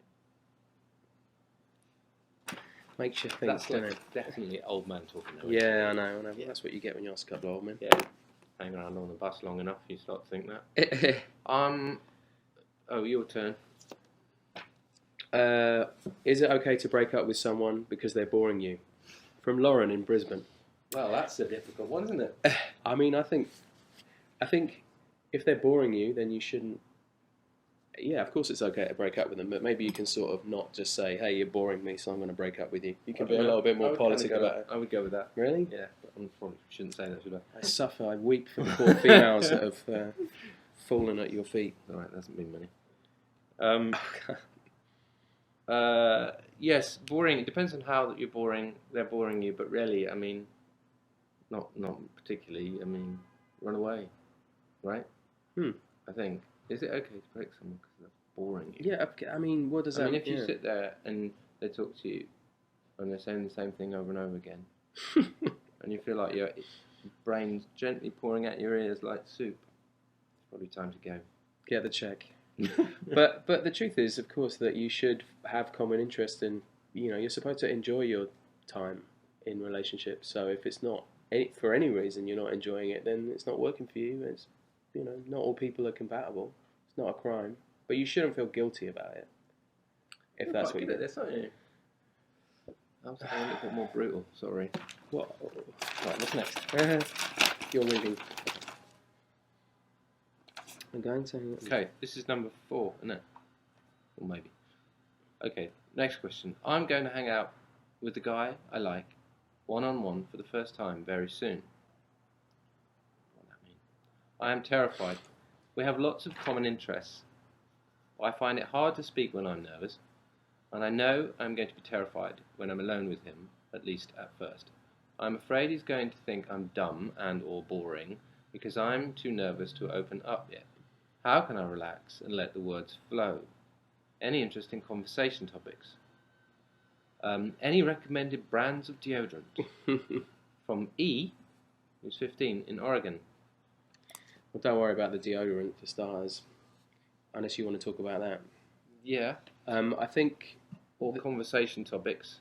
Yeah, you can't think about specify things to that level. I mean, you're supposed to have a sort of mutual understanding at some point, and I'm sure that if you just actually, the bottom line is you might as well just be yourself, because sooner or later you're going to be yourself anyway. So if that's not going to go down with somebody else, if they don't like you, then just save yourself the heartache and bother and time that you're going to spend opening up. Just be honest with yourself. Be who you are. But also, when you're nervous with someone, that means that you like them. I know this sounds a bit weird, but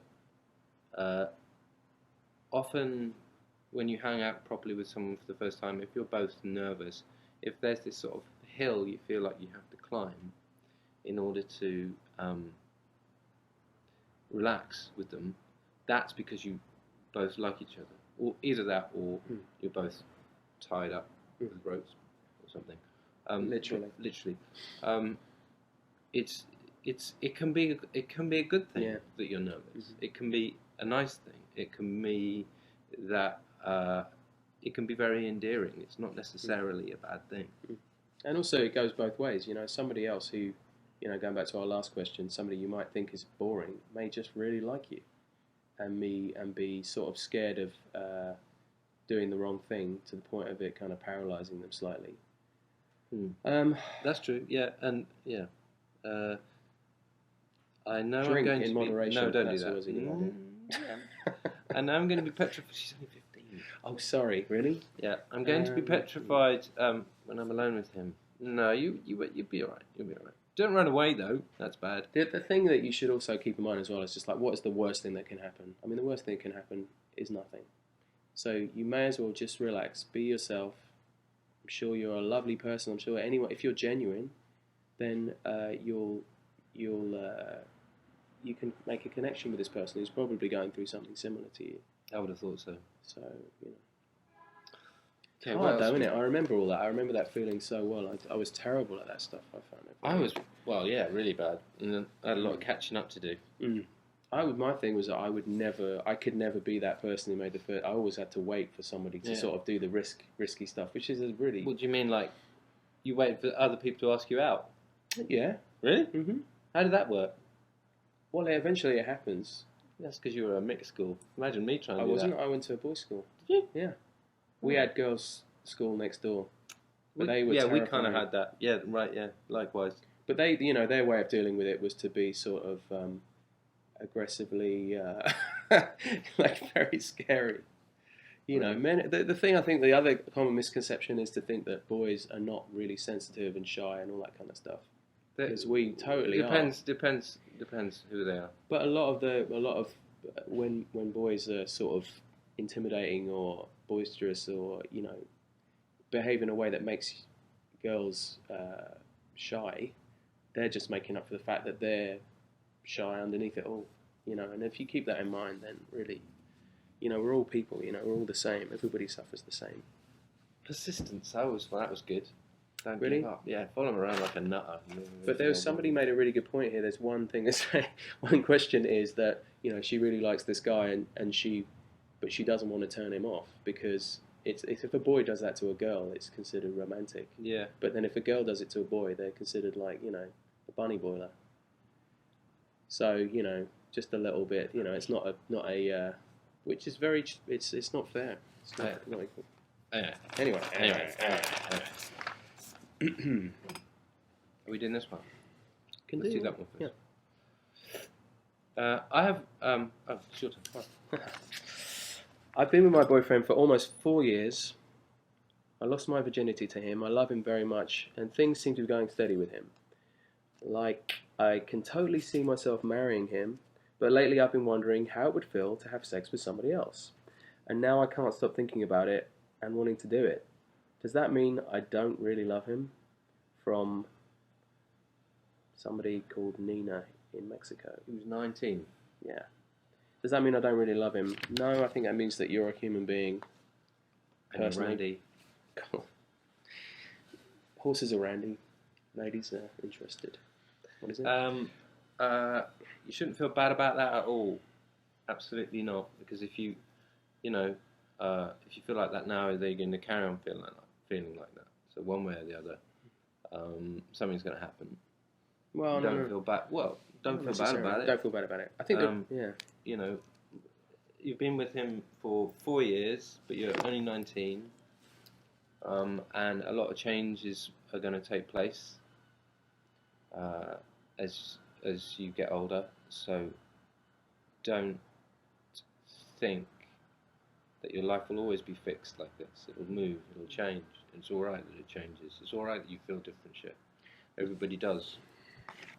Also, I think there's an important distinction to make, and it's something that people talk about, whereby relationships are complicated things, and long-term relationships, when you spend years and years with people, the dynamic is different, and you're never ever gonna stop being attracted to people. That's just a fact of life because we're all human beings. But what you do is you prioritize what's important.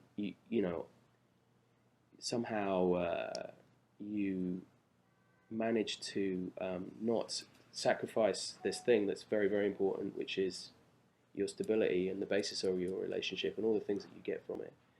But you allow yourself to sort of, if you must, look but don't touch, but don't, jeopardize your life for something that is just maybe just gonna be pretty soon done after it's happened, I think. Yeah, you've got plenty of time. Don't freak out. But I mean, it may be that your boyfriend feels the same as well. Oh shit! Really? It's possible, right? Yeah. That was terrible.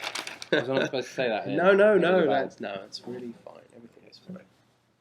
That's 6. You want to do the last one? Is that 6? Oh no, sorry. Yeah, when I was 2 years old, I This had is the bonus one.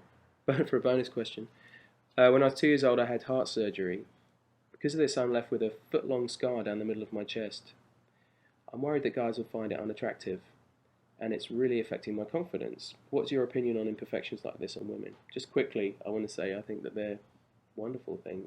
If you like somebody and someone has an imperfection, they're generally the things that you end up really identifying with that person specifically. And if somebody can be as shallow and facile to have a problem with something like that, which is so nothing to do with, you don't want to be with a person who would have a problem with that, I don't think, myself.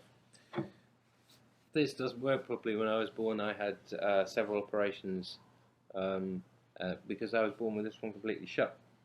And now it sort of opens, but when I do this, I can't. It's wonky. It doesn't work the same way. And when I was your age, I was convinced that girls would think that was really not very nice at all. That's all right. That's fine. And I worked in this pub, and this old woman, she was so funny. She used to come in all the time, and she said, she was the first person who really said to me, "It's the nicest thing about you." I mean, she was pissed all the time, but I went with it. So you'd be surprised. She was a sage. She spoke the truth. She did, actually. A bit. So it's, yes, imperfections. Everyone is imperfect. No one has a symmetrical face. No one's body is perfect. Don't worry. Very wise words. And case in point, I didn't even think about the fact about his eye. It didn't even occur to me because I don't think about it when I look at him. I don't think of that, So he has to point it out. Or not look up. All right, anyway, that's it. Thanks very much. Thank you. Is that all right?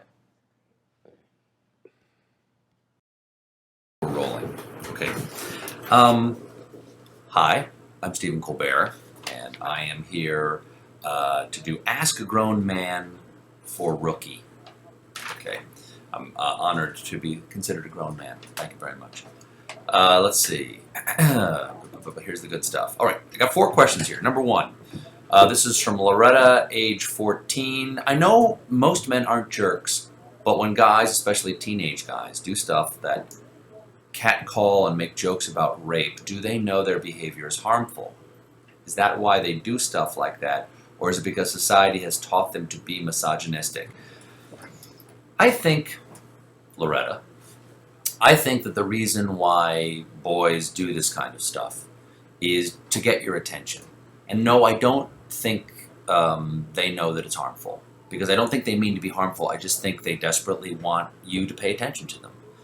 So my advice would be, if you don't know the person who's doing it, I would ignore it. But if you know the person, if the person is a friend or somebody you know, they really care what you think. It may not seem like they do because they're being so aggressive, but they actually really do care. And I would say, please don't do that, because I really don't like it. And they may, blow you off at the time, but I promise you they'll remember that you said that. And for this sort of thing to stop, boys have to be educated. Does our society educate boys to be misogynistic? It probably doesn't value girls and women as much as it should. And boys probably see that as a signal that they can get away with things like devaluing women and being what they think of as sort of playfully or comically threatening, but they do need to be told that it's wrong. Or even more importantly, that you just don't like it because they want you to like them. So be honest with them about it if you know them again. And I think that's the best way to stop it. They'll pay attention. Okay. Now that I've solved that problem, okay. My dad won't let me sleep at my boyfriend's house, and there is no real reason for that. I assume it's because he's very closed-minded about sex, but when I try to discuss it with him, he gets very angry and refuses to talk about it. I've been with my boyfriend for a year, and my whole family approves of him. What do you think is the best way to talk to a dad like this to convince him to let me sleep at my boyfriend's house? Eve, age 19. Eve, I'm going to disappoint you here.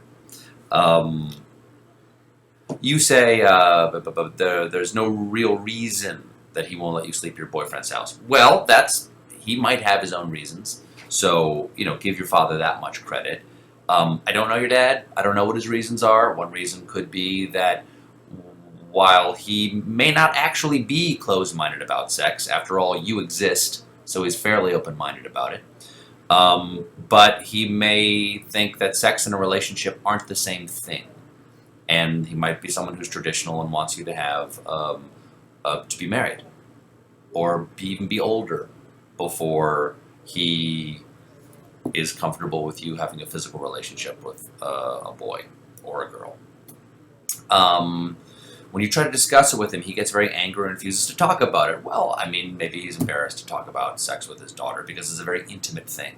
And that's not unusual. Your dad's not, off the reservation here. And I realize I just made a reference to reservations, which is probably insensitive to Native Americans.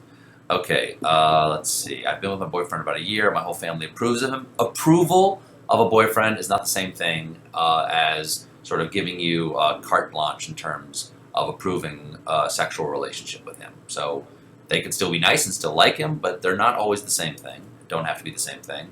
Now, what do you think the best way to talk to your dad about convince him to let me sleep in my boyfriend's house?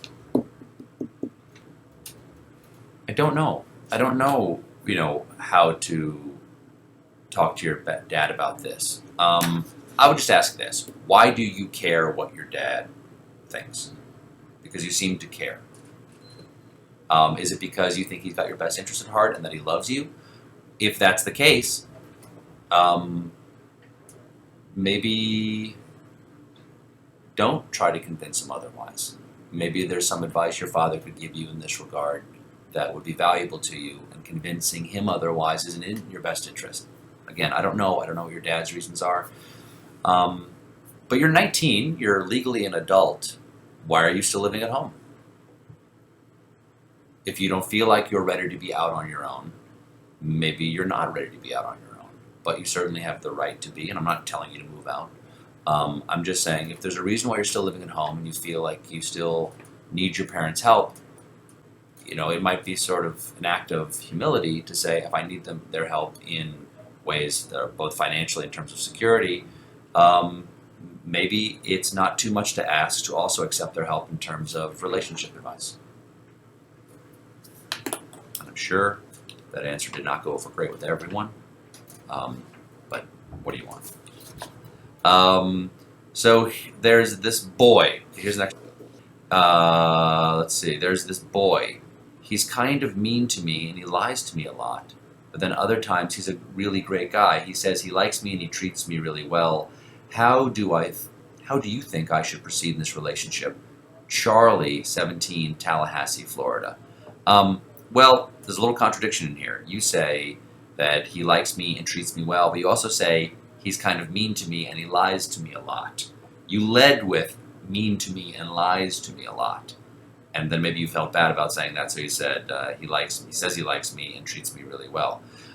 If he lies to you and is mean to you, then he may like you, but he's definitely not treating you very well. So I would not waste my time with somebody who lies to you. Even the mean to me is easier to deal with than somebody who lies to you a lot. Because if he lies to you a lot, how do you know that he really likes you, even though he says so? Maybe he's lying about that too. I would give this person one last shot and say, don't ever lie to me again. And say, because I like you, if you do like this person, I like you, and you say you like me, but a predicate of that relationship is that you can't lie to me and I can't lie to you. So I'm going to be honest with you and not lie and say this is your last chance. All right, and then kick him to the curb. All right, let's see.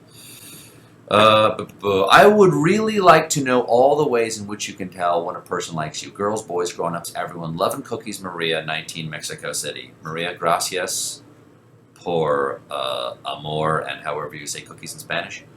Let's see, how can you tell someone likes you? People show they like you in all kinds of different ways. But some basic ones are they want to hear your stories. They care how you feel. They want to make your day better. They want to listen to your problems.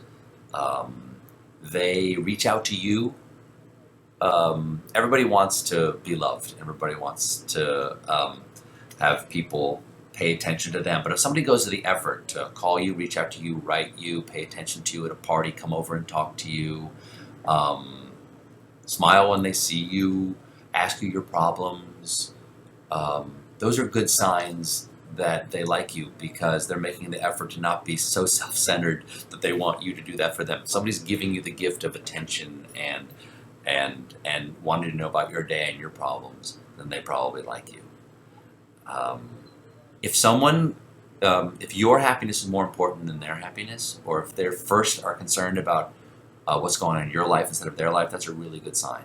Because one nice definition of love, I think, is that another person's happiness is more important than your own. And some early signs of that is that they want to make your day better by helping you unburden your own problems. Love and cookies. Cookies are also a really good sign that somebody likes you if they bring you cookies.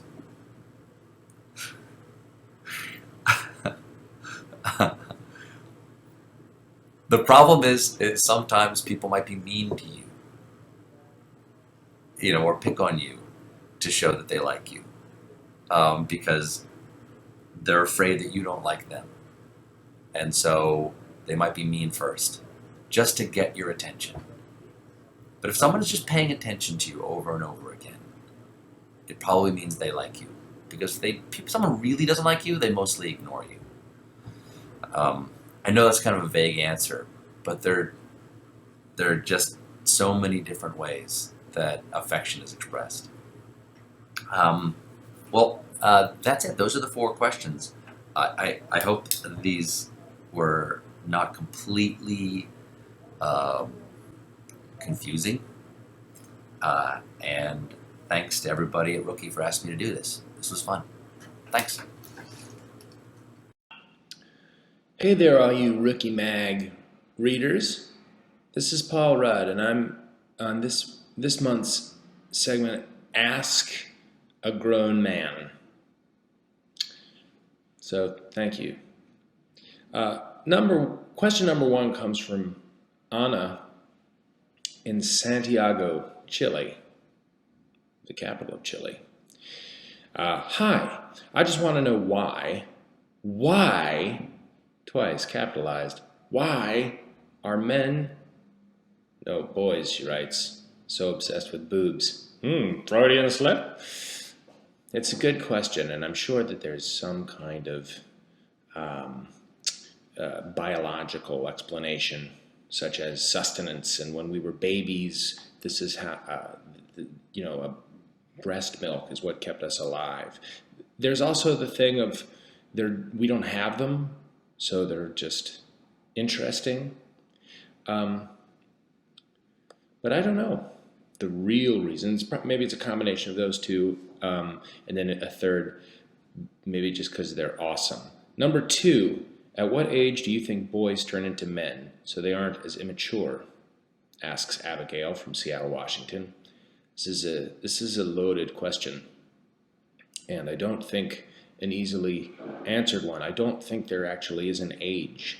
And I think, Abigail, that you would find that there are also many men who you would consider men who actually are still boys. There's no line of demarcation, and every person is different. We don't have any kind of ritual that turns a boy into a man like they do in some other cultures, and bar mitzvahs don't count.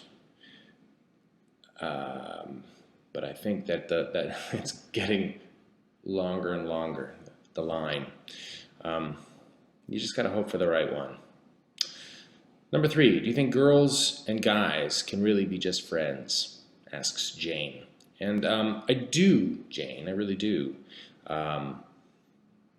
It seems like, though, that kind of happens later in life. But that, you know what, when I had friends when I was in grade school and junior high and high school, and they were girls and they were like kind of just friends. Yeah, I think you can. Number 4, I really like this guy, but he has a long-term girlfriend. How do I make him mine? He is deaf's my type. And I think he finds me attractive too. Help! Racer. Racer. No, this is tough. It's always tough. But I don't think you should do anything rash.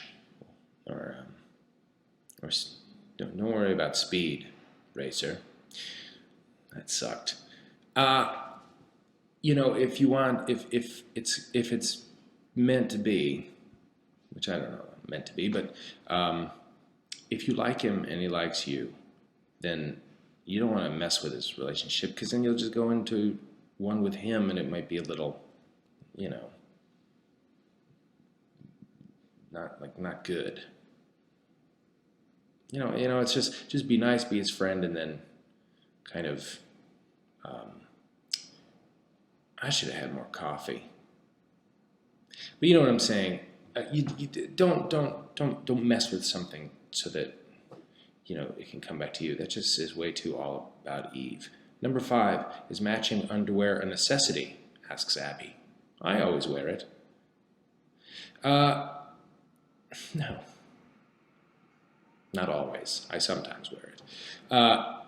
That's it. Thank you for watching this, and I hope I've answered all of your questions. Seriously, though, Merry Christmas.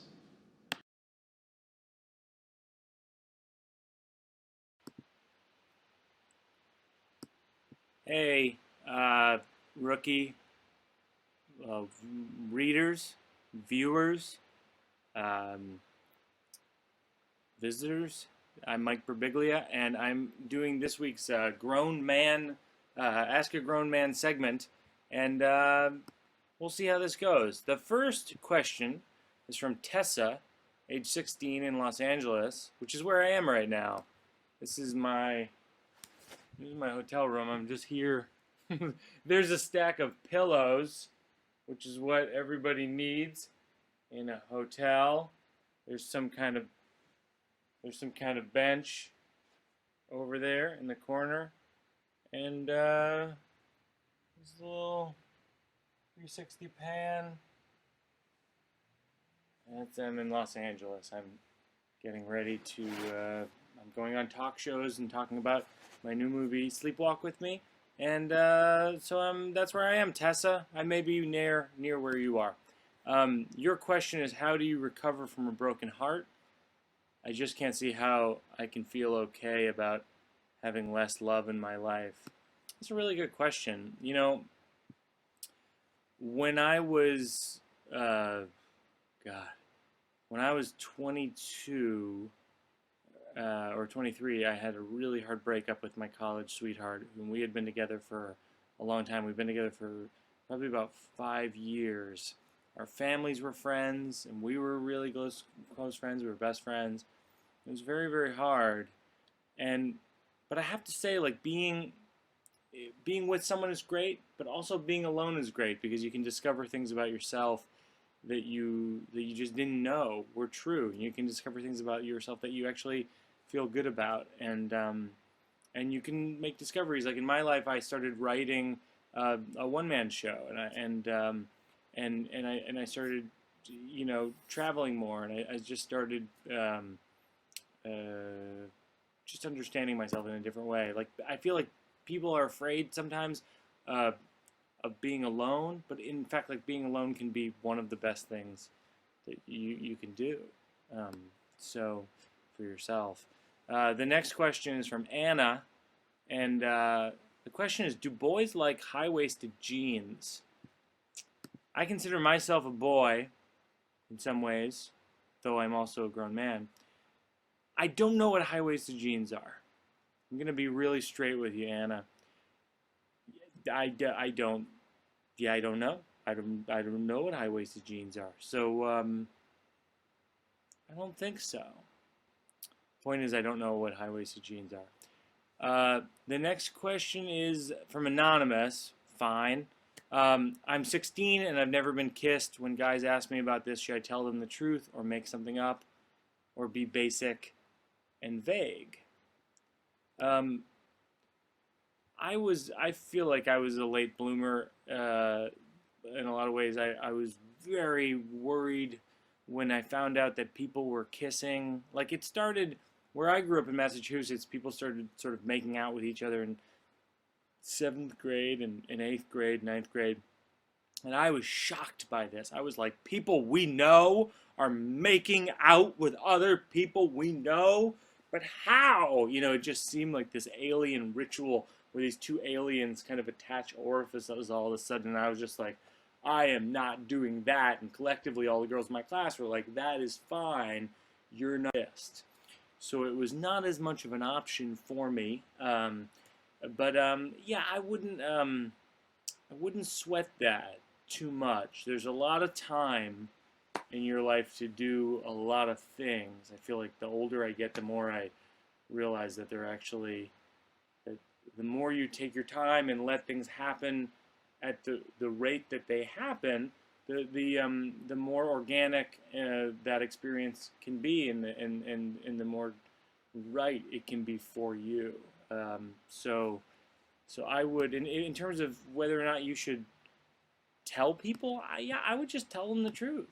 I would just say it's, and I would even say, if you're self-conscious about it, say I'm self-conscious about it. I say, no, I haven't had my first kiss, and I'm self-conscious about it, and that's okay. I think that's okay. So that's what I would say. But who am I? I don't know. Okay, a guy in my class. This is from Sophie, who asks, a guy in my class constantly makes sexist jokes. I try to speak up about it, but it never works, in all caps.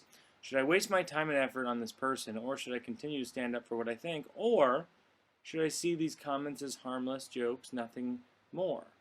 Isn't comedy, in parentheses, isn't comedy about unearthing the cruelties of humanity? That's a very sort of Shakespearean way of looking at it, but yeah, I mean, I feel like jokes, whether they're sexist jokes or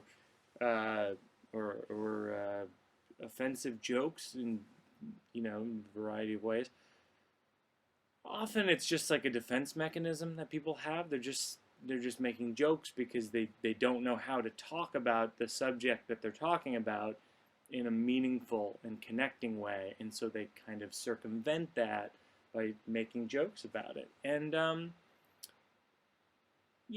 mean, one way to deal with it is just to respond, whatever, I don't know what the specific joke is, but just to respond in a way that's honest to you. It's like, if you don't think it's funny, you can just go, I don't think that's funny, but I like you, but I don't think that's funny. I think that's sort of a nice way to deal with it, and stick up for yourself, but also, if he thinks that's funny, who cares? And finally, this is from Lily, age 15. People always say that short girls can only be cute, but not hot or beautiful or sexy. I'm really short. I'm only 4'11", so I've been wondering, is this actually true? No, first of all, that's insane.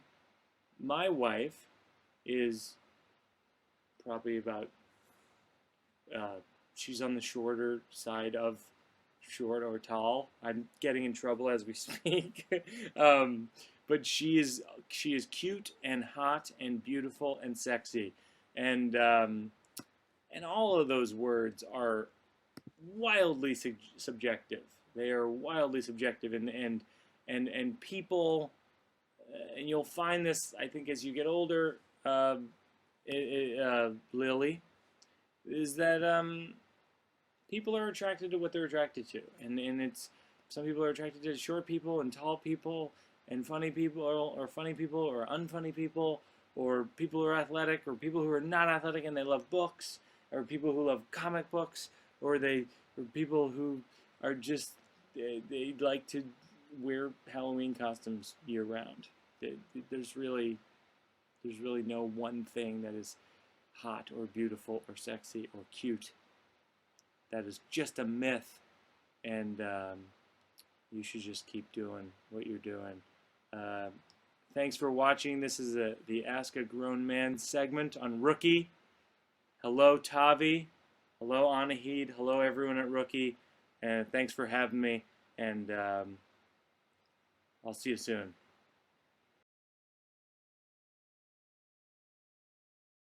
Hello, this is Jed Apatow, and welcome to Ask a Man. I guess I'm going to answer questions from young people, and I don't know if they should listen to the answers. Probably not a great idea, but I will be truthful as I can be with the people who watch this, who are young. Okay, the first question. I really want a boyfriend, but I'm overweight, and I intimidate boys because I'm funny and independent.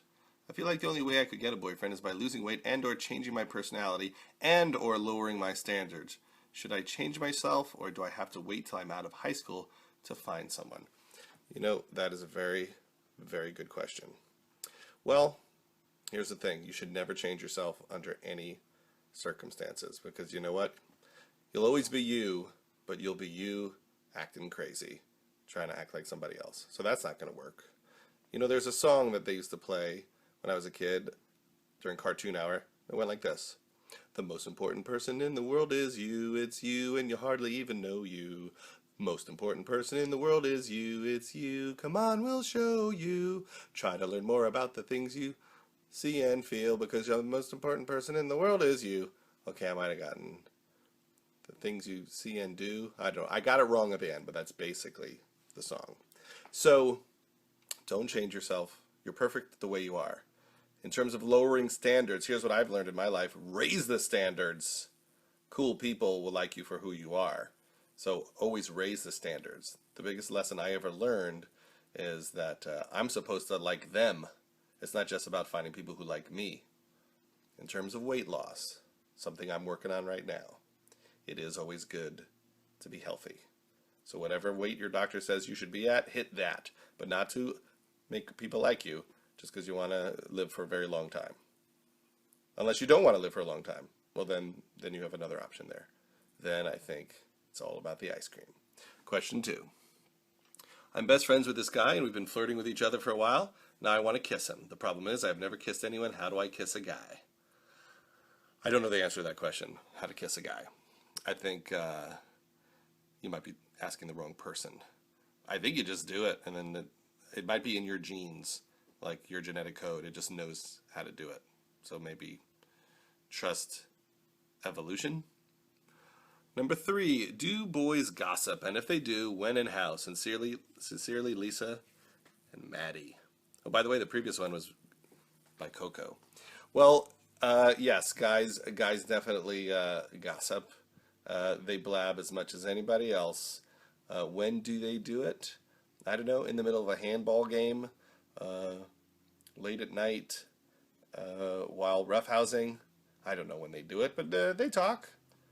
We talk. We have feelings. We're just like you, except not as good. Okay. Number 4, I like guys a lot. He's a great person. We get along well, and we have the same sense of humor, but I don't find him physically attractive. He has a thing for me, and I'm not sure what to do. I feel so shallow because if he was even average looking, I'd definitely go for him. Is it wrong to reject a guy because of his appearance? Rosie, 17, California. Well, here's what I would say to that. If it ain't happening, it ain't happening. I don't know what to tell you. It's not even about appearance. Some people think this is all about scents, pheromones. So, you can't make it happen if you're not feeling it. It's sad, and he's there for you as a friend. These heartbreaks happen. I've had 900 women in my life tell me they're not feeling it. But once, a woman said she was feeling it, and she's my wife. And she's been with me for 17 years. Let's find out right now how she's feeling about that. Oh, she's not here. She ran away. Well, if she was here, she would tell you she was still feeling it. So just wait for the right person, and then it'll just happen. Magic only has to happen a few times in your life. Even once is enough. The final question: is there a way to break up with someone without making them sad, Christina? No. You just got to do it. You just got to cut it clean sometimes.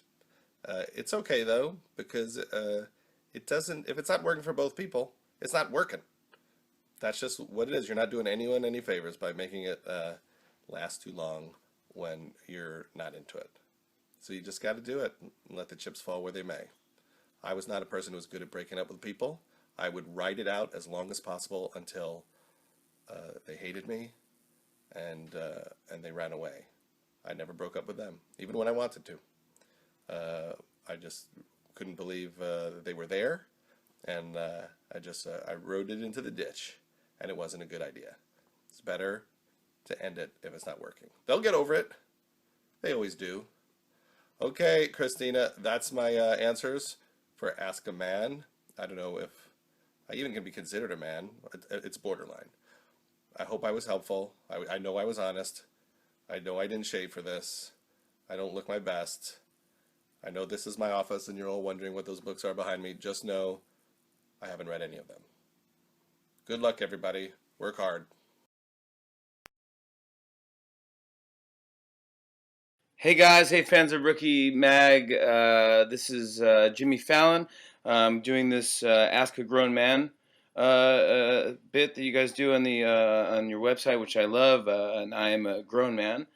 In this case, I'll be the grown man talking to you guys, and I'll try to help answer all these questions about guys, boys, or whatever, and relationships and things you want to talk about, and hopefully I can help you out. So let's just start. I got a bunch of questions here. This first one's from Anonymous. How can you tell if a guy likes you or just wants to be friends? I'm never good with this. I was never good with this, and knowing if someone liked me or didn't like me or whatever growing up, or when I was a kid, or going on dates, or if someone had a crush, I never knew.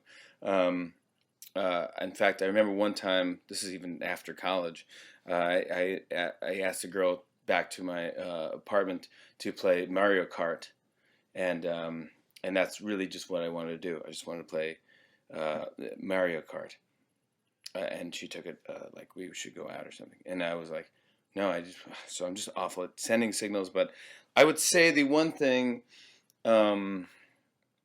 is if a guy looks at you. And if he looks at you from, because if you have a crush on a girl, you can't help but look at her when she walks down the hallway, or you're in the same room, or the guy will always look at her. So he will always look at you. So you can turn away and then don't do the crazy stalker eyes, but you can turn away and then just see if they're checking you out. And if they are, that probably means there's some interest. The other thing is, if you know the person for a while and you're like, if they remember things about you and they like and they details, little details about your life, or things that you said once, and they go like, oh, I remember you said that, that's always a good sign too. So those are two good signs, I think. Hopefully that helps. Second one, Every time I like a guy, he ends up liking my friend who is beautiful and popular. How can I stop this from happening? Do guys only like beautiful girls? Naomi from Japan. All right, Naomi. I think that you could get ugly friends is one way to do it. Just get uglier people who are uglier than you, and then you will be the person they're talking about. But honestly, I think my thing is you're too focused on feeling competitive, and that your friend, your friend isn't better or prettier, or it's that you made that up. You're making that a thing, so don't make that a thing. You are pretty, and you are interesting, and you are cool, and I think you have to gain some self-confidence there.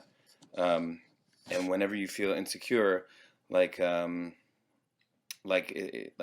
you aren't feeling pretty or something, you got to remember that you are, and you're very cool, and just remember that, and that'll build your self-confidence, and that's the ultimate, the most attractive thing is self-confidence. I think. Okay, here we go. Hopefully that helped. Third, how do you flirt with a really shy boy, Romy? Perfect person to ask. I flirted with so many shy boys growing up. Shy boys. I don't know. I guess I was a little shy. I wasn't that shy. I would say, don't be too aggressive. Don't feel like he's gonna be made fun of or hurt. Like, you know what I'm saying? Maybe he's shy because he thinks that you're gonna hurt him in the end, or you're gonna embarrass him in front of his friends or something. So don't. I would say don't build trust. Build your trust with this guy, so that he trusts you, and he knows that he can just talk to you and be cool, and he won't have to worry that you're gonna embarrass him in some weird way or somehow, because that's probably why he's shy. Notes. I remember passing notes in school. It was always a good thing for a shy person, because then they could read it on their own terms, say yes or no or whatever question you want to ask them, and so I don't know. That's my two advices there. Number 4. There is this guy. I think he's perfect. He thinks I'm weird. My question is, how do I get over an unrequited love? I think he's perfect. He thinks I'm weird.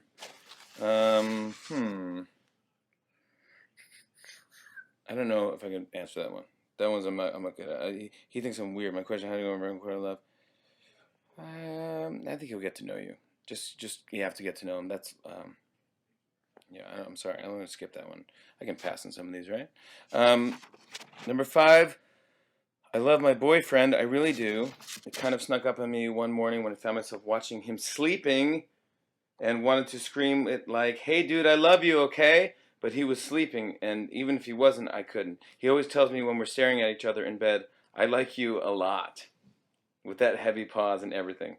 I find that kind of childish. Like, the word love means too much to start using it, so let's play it safe and say like, with all the cherries on top, and a lot, and the mostesses. Our mouths all let us. I want to tell him I love him, but I don't want to scare him. Any advice? Well, how long have you guys been going out? Would be my question. Because you don't want to just jump into "I love you," because then it's just, there's no meaning to the word. Then I guess if you're just saying it. And my real advice is don't stare at anyone while they're sleeping, because that's creepy, right? I mean, I don't like anyone staring at me. You should get it, if you have a video camera, leave your computer on to videotape you while you're sleeping, just to see how creepy that is. Yeah, I don't know. That'd be my advice there. Don't stare at anyone while they're sleeping. Okay, here we go. Question 6. I was recently dumped by my first boyfriend. I lost my virginity to him. Then he left me for another girl. He still wants to be friends, even though my feelings are hurt, and parentheses, and I still like him. Is it immature of me to want to spend less time with him so I don't get hurt again? Tracy, 17 years old, New York. Is it immature of me to want to spend less time with him so I don't get hurt again? No. I think it's mature of you to spend less time with him so you don't get hurt again. It's heartbreak is the worst. You can't. It sucks. If you don't distance yourself, you'll be obsessed with this guy for the next 20 years. I mean, it doesn't go away. So you have to slowly merge onto another human, and get him out of your life, and act like you have to just move on. It's tough. It's not easy. It's the worst. But I would say, yeah, I'd say you got to let your heart heal a little bit there. I mean, don't be enemies with the guy, but don't go to the mall with him either. You know, you don't have to be, climbing in his window at night like Dawson's Creek. Hanging out with him like and giggling about his new girlfriend. Uh, Say hi to him, keep company with him. Be cool if you guys are at the same party or something. And then goodbye. Take care, buddy. Hope you have fun. But I'm moved on, man. That's sad. 7. I've been lucky enough to have gone out with some really incredible guys, but after a few months, I feel an overwhelming need to extricate myself from the situation, and then I regret it and want to get back together with them, but by then they've moved on. How can I, A, stay with people past the honeymoon phase, and B, move on when it's over? T, they don't have an age there. I would say the honeymoon phase doesn't have to end. Just keep doing the honeymoon phase. Act like there is no honeymoon phase. There's just you're in a good mood and you're having fun, and just have fun. I don't know how old you are, but I just don't worry about moving. I think just have fun with this. You know, there's a lot of time there. You can date a lot of people. Move on. You'll see. Life brings you so many more characters. That's my advice there. 8 here. There's a distinct possibility that I'm going to finish high school a virgin. Not a sex virgin, but an anything virgin. I've never kissed, dated, or even hugged a boy. Is anyone in college going to want to get involved with me, or will I be a pariah until I catch up with everyone else? Amanda in Chicago. You're fine. Amanda, college is so much bigger than where you are now in high school. It's so much bigger. There are so many more people that are you'll meet that are like-minded, that they'll be just like you. And it's honestly, I'm telling you from experience. I'm telling you that you go to college and you're like, whoa, I didn't think I'd know anyone. And then you end up knowing all of them. You end up being friends with them. So I think, yeah, you are fine. You are in good shape. And when you go to college, you'll be so like, oh yeah, it'll take a little while, but you'll meet there's so many great, fun, interesting people that you'll meet in college. You're gonna love it. That's it. I think I hit all the questions. What I would tell you guys is that it's a long, long, long life.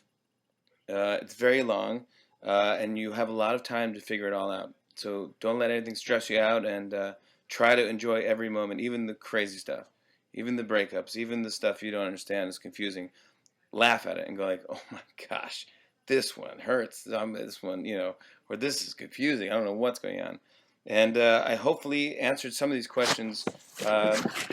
Jimmy Fallon, grown man, signing off. Thank you guys. Bye-bye.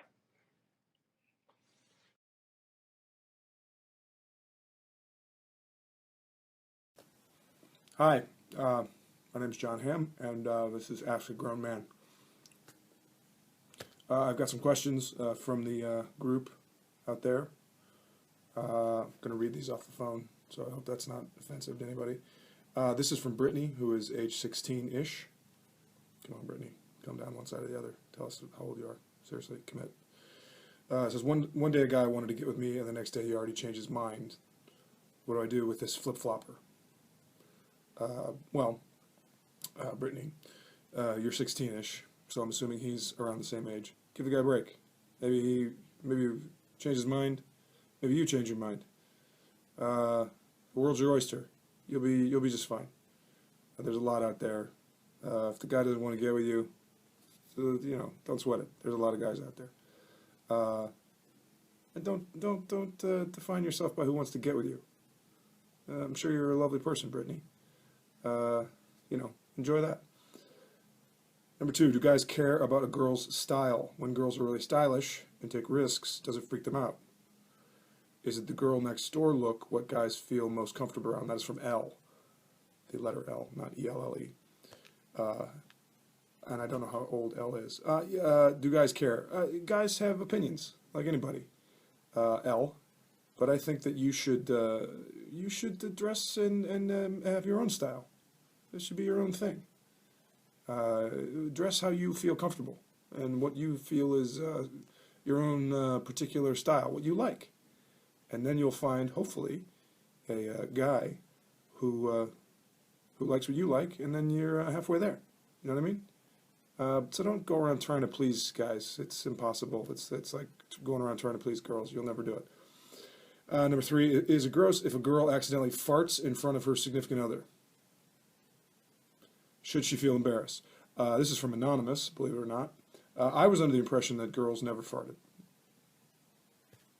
So I don't feel like I am capable of handling this one. No, of course, farting is farting. Everybody farts. Go read that book, Everybody Poops. It's the same thing.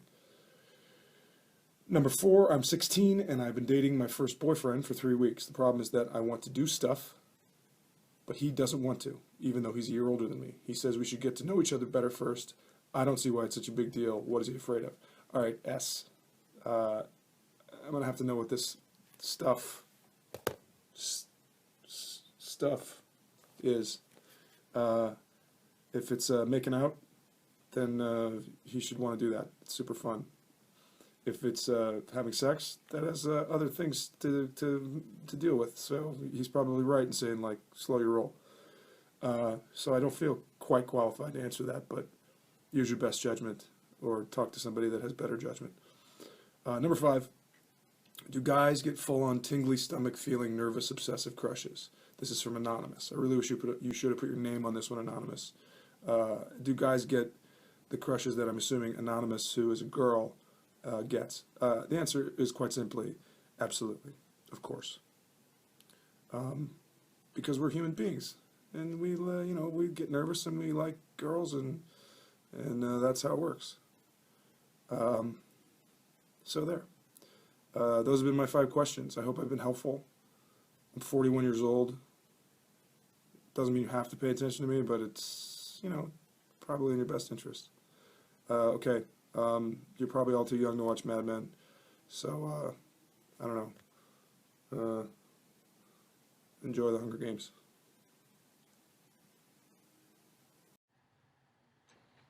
Hi, how are you? I'm Dave Hill, and this is Ask a Grown Man. This time with me, Dave Hill. I'm coming to you today from inside my lovely apartment here in New York City that I live in all by myself because I'm totally a grown man, which is great for me. I'm going to answer some questions in 5 minutes because they said I shouldn't talk so long. It's normal. But I was going to play guitar too because I just got a new guitar. It's the one out, right? And also I thought if my answers aren't very good, at least there'll be some nice music, hopefully. Let's see how it goes.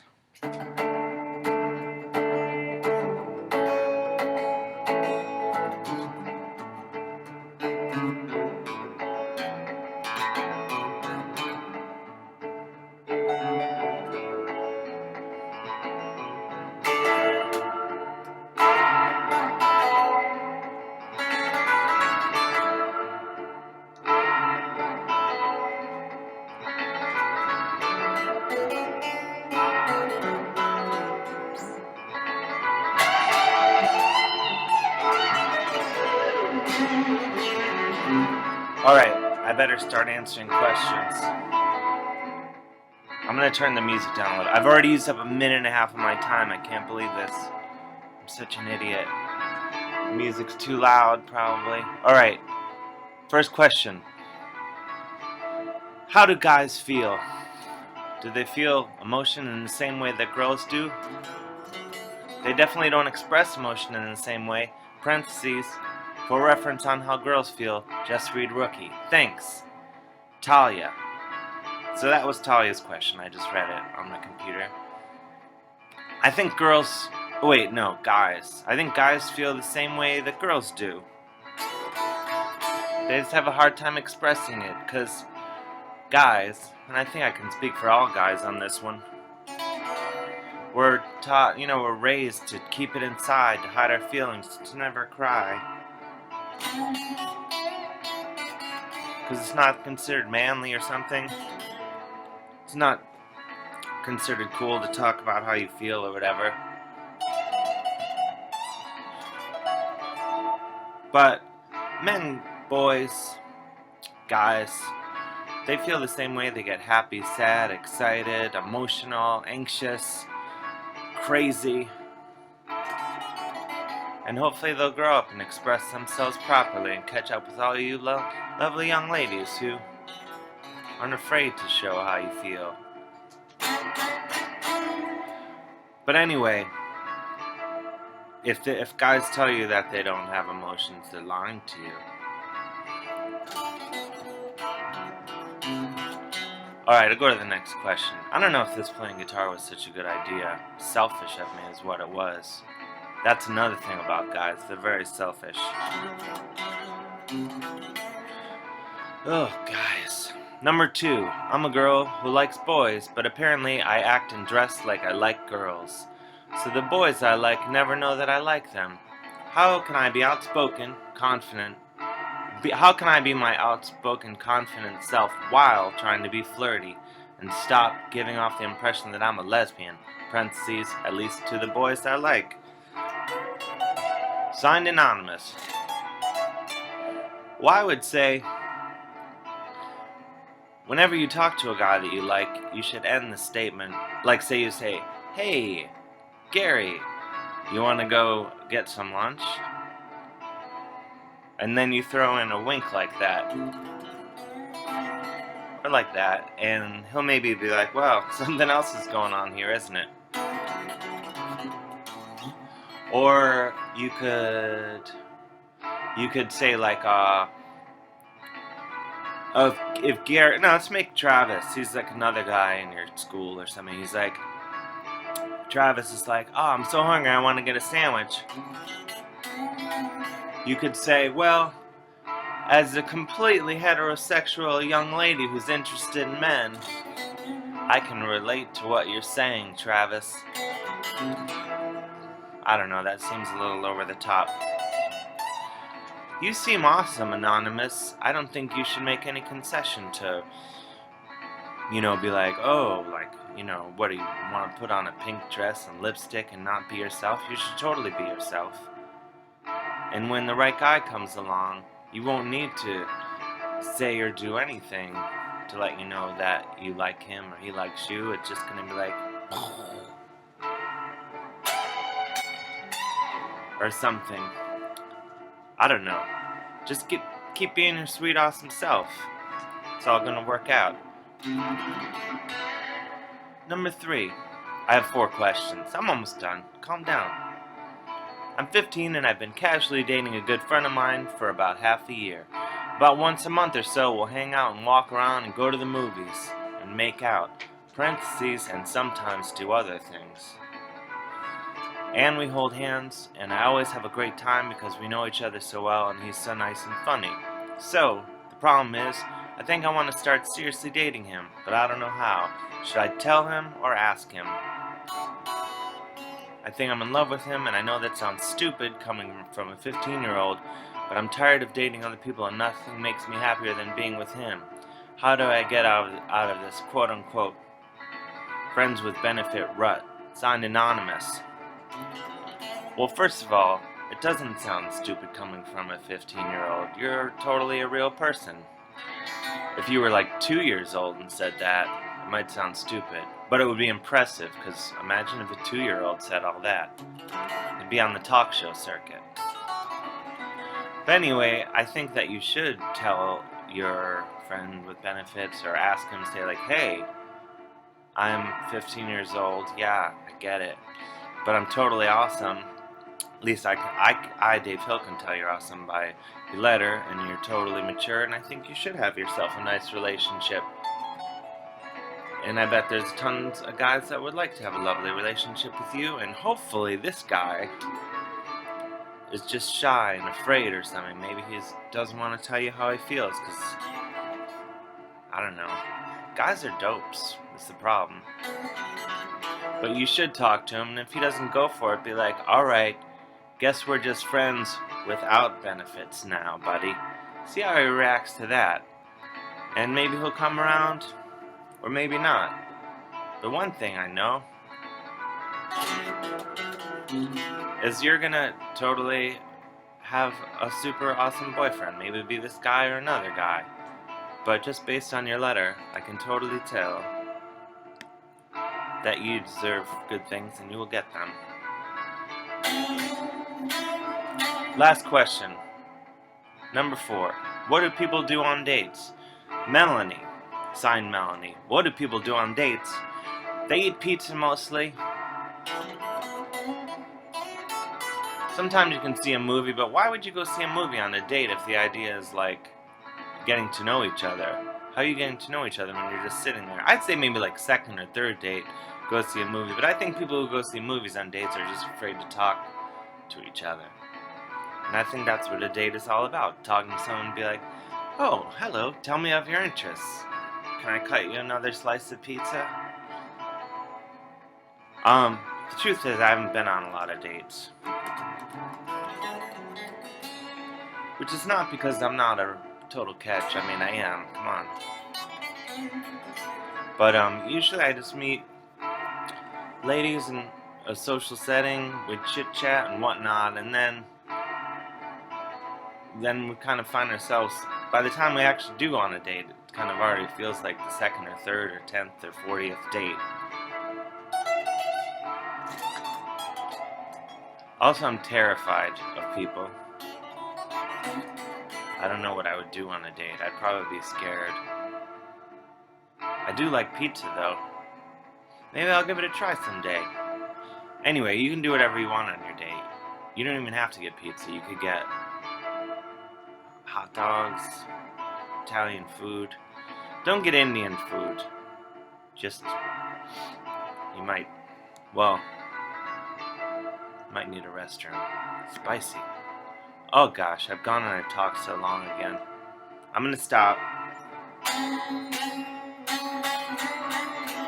I've gone way over my time limit again. I suck at this.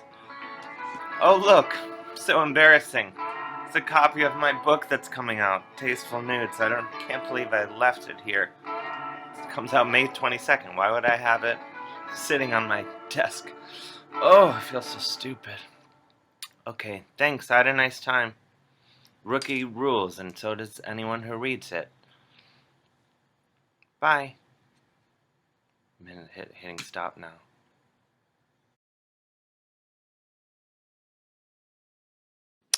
Hey everybody, I'm Danny Pooty, and I'm doing a segment here for Rookie Magazine called Ask a Grown Man. Couldn't find any real adult men here, so I got chosen. We're going to go through some questions here and hopefully get some answers for you. First question. I'm sort of a pudgy person, but generally manage to choose and arrange clothes that hide the worst of the curves. My boyfriend has never seen me without clothes on, so I'm worried that he will react with horror if I eventually disrobe in front of him. If a disrobing situation should occur, should I warn him beforehand or let him silently try to figure a way out of the situation? Thank you. O. That question's from O. This is kind of a tricky situation here. I'm a big fan of embracing your body type, whatever it is. I got to show you guys what I got going on over here.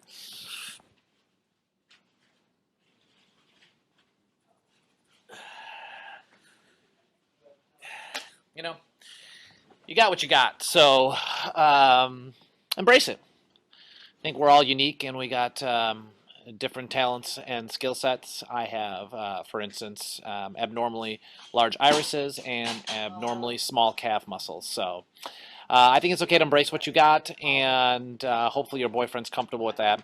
If not, you'll find somebody who is. Question number 2. What do you think a girl should do if a guy cheats on her but claims that he'll never do it again and that he's sorry? This is from Claire, age 17. So, what do you think a girl should do if a guy cheats on her but claims he'll never do it again, that he's sorry? Well, I don't know. I mean, I think everyone deserves a second chance, but at the same time, dudes are dudes, especially 17-year-old dudes. So, I don't know. I don't want your boyfriend to come beat me up. I would say this depends on a lot of things. I would say talk to your best friend Claire, who's a female, and talk it out with her and see what her take is on your current boyfriend and whether or not he's someone who you really believe and trust, will make amends and is truly sorry for his actions. If he is, give him a second chance. You know, there have been plenty of guys who've done what he's done.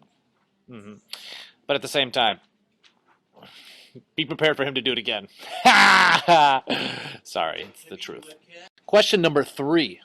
How can you tell if somebody is the one? This is from Isabella. Well, Isabella, there's no formula as far as I know. If there is, will you let me know? Now, when I met my wife, I knew because she was able to stand next to me for more than 10 minutes without leaving. So that was how I knew. Besides that, I don't know. You know, I'm a big fan of scents. Smell test. If they smell good, you know, got those pheromones things, you know, those things going. I mean, that's how ancient people did it, Neanderthals and such. So I would go with smell test, and then if they can stand next to you for longer than 5 minutes, and if you could stand next to them for longer than 5 minutes, and you're not totally angry, and you're comfortable, not saying anything to each other, and just sitting in silence, it's usually a pretty good sign. So that's how I can tell. Thanks for all the questions, guys. Shout outs. Appreciate it. Good luck at all your relationships, and stay true to yourself. Hi, I'm Damian Kulash from the rock band OK Go, and this right here is Ask a Grown Man. I'm your grown man for today. I'm going to answer your questions. Million Canterbury asks, do the years drag on significantly when you're a teenager, or is it just me? I don't feel 17, I feel ancient. Yes, Millie, they do drag on forever. They drag on forever for everyone, and it's a good and a bad thing, because your teen years are like they are the most intense years you will live through. It really is like a war. Intensity on everything is turned up to a bajillion. You will feel the happiest you will ever feel. You will feel the angriest you will ever feel. You will feel the saddest, and you'll look back on this time. Oh, remember how wonderful it was when you were young? But it lasts forever. All you can do is try to enjoy it, because it'll never be this intense again. It'll be over soon, in forever. All right, number 2. Why do I fall in love with rock stars and not the pseudo-bohemian losers that I have available? That's from Maria in San Diego. Every bohemian I know is a pseudo-bohemian, and everyone's a pseudo-something. That level of people, that surface, their style, the type of person they are on the outside, that's all just a set of decisions. It's all put on. What matters, especially when you're talking about people you're going to be in love with, is what's inside. Now, why don't you fall in love with people you're around? I bet why you're not falling in love with them is that they're real people, and real people are messy tangle of stuff, especially when you're a teenager. Everyone's trying out the different people they want to be. When I was 16, I had bleach blonde dreadlocks, and it was shaved under here, and some of them were wrapped in copper wire, and I had a giant leather jacket. I was so skinny that I thought that wearing a big leather jacket, there was like a year when all I listened to was rap, and then there was like a year when all I listened to was Minor Threat. I mean, you know, that whole point of that time in your life is to sort of like try to figure out who you're going to be. So the best people make the worst mistakes, and everybody comes with the good and the bad. They're hard to get into, humans, real humans. Then why do you fall in love with rock stars? You fall in love with an image, you fall in love with a fantasy. And talk about pseudo-bohemian losers. I mean, every rocker I know was a pseudo-bohemian, and almost all of them still are. Number 3. I'm the only girl in a band with 5 other guys, writes Beth from California. They're good people, and obviously none of them would call themselves sexist, so I don't think they realize it, but sometimes they joke around in a way that makes me feel attacked on the basis that I'm the only girl. Is there a way that I can tell them that this bothers me without attacking them or only furthering their stereotype that girls are overly sensitive? Well, Beth, the truth is no, there probably is not a way that you can tell them without making them defensive. And they don't think, you know, like you said, they're good people, right? And they don't think they're bothering you. But you do need to tell them, because they need to learn, they need to grow up. You need to just do it in the least aggressive way possible. You need to say, look, this makes me feel uncomfortable, and I'm sorry. I don't, you know, like I don't want to make rules for you guys, but understand that this makes me feel uncomfortable. They may go off and roll their eyes, but they have to learn. And you need to develop a thick skin about this, because this is not the last time you're going to see this. And it's not just in rock and roll. I mean, we live in a sexist society, and you know, you're going to find this anywhere you go, but especially in music. You'd think that because it's all a bunch of like liberal, open-minded folk, that it would be like the most sort of egalitarian society. It's totally not. Maybe it's because it's so much about image, and so people, you know, like women turn into sex objects and guys turn into, like, you know, I don't know, the rock star. Whatever it is, there is a great deal of sexism in music, and it sucks, and you should work to change it, but you should also get used to it. Because if you wanna be in power, if you wanna like run your life the way you wanna run your life, you can't let it stop you. Good luck. You can do it.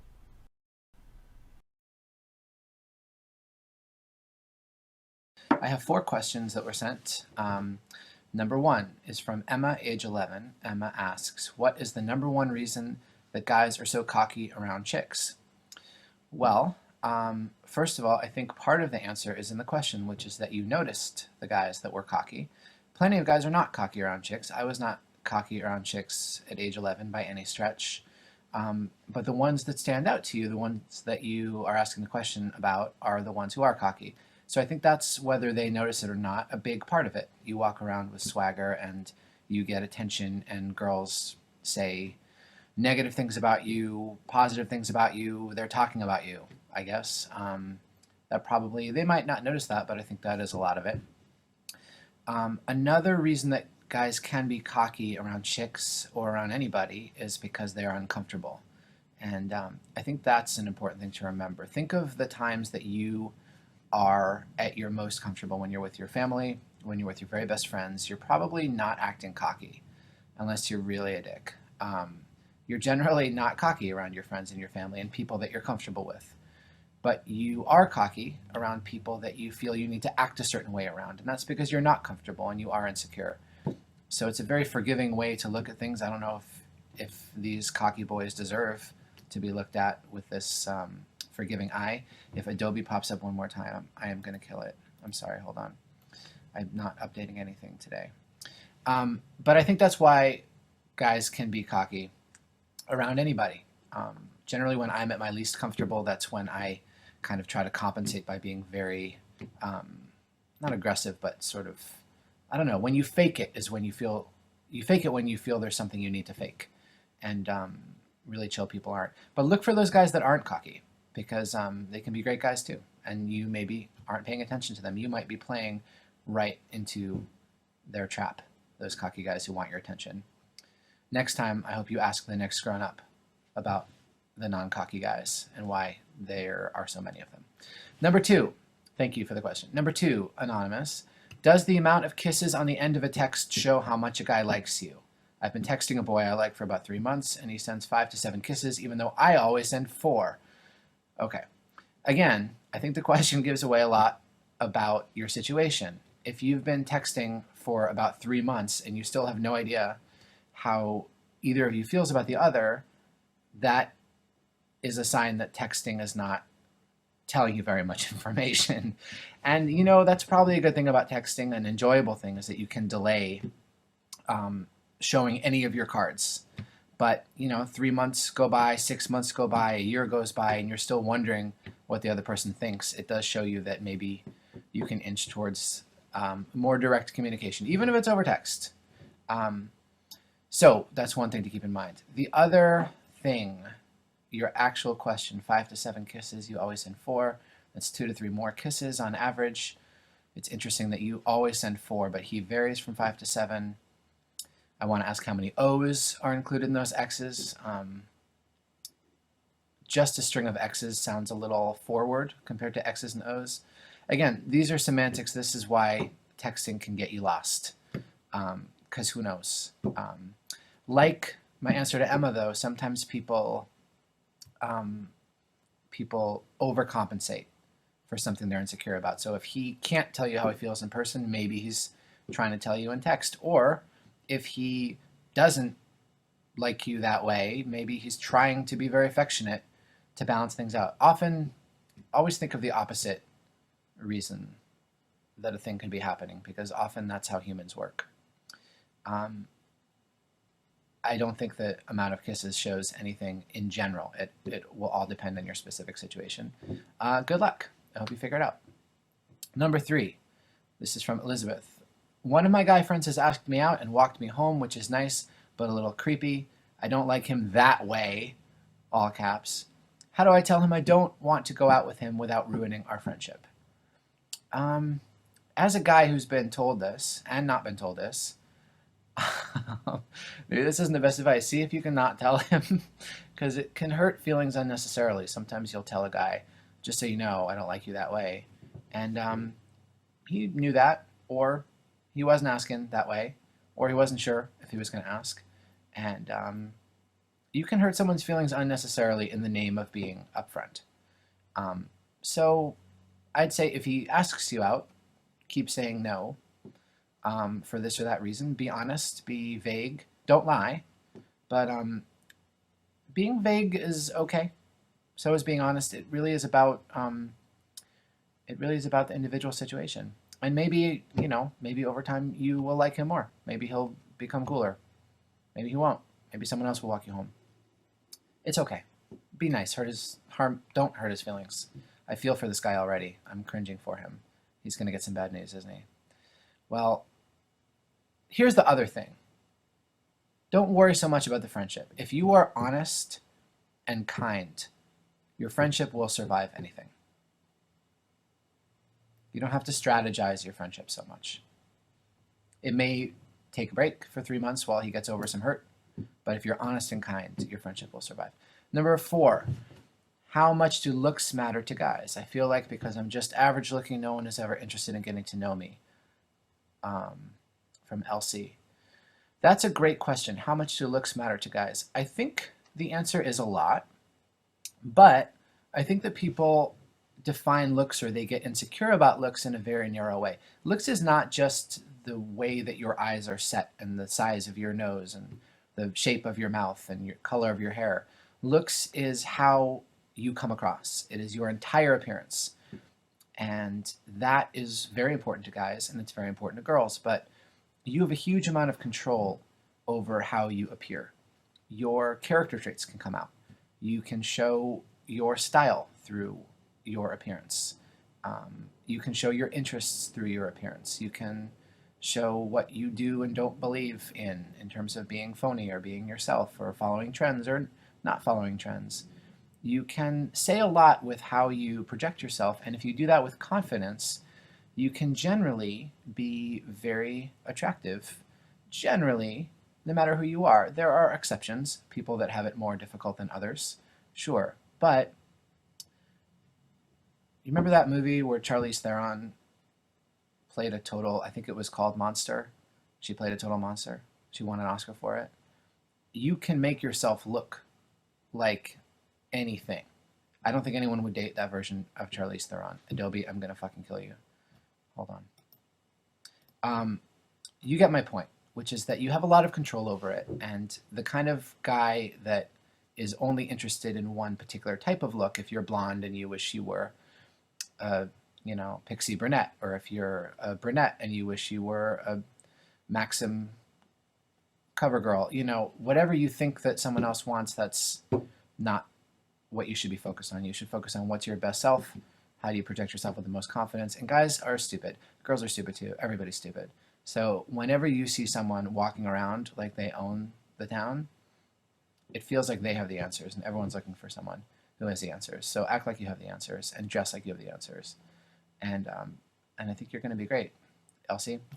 Thank you for asking me these questions. It was a lot of fun. I think you have a great magazine.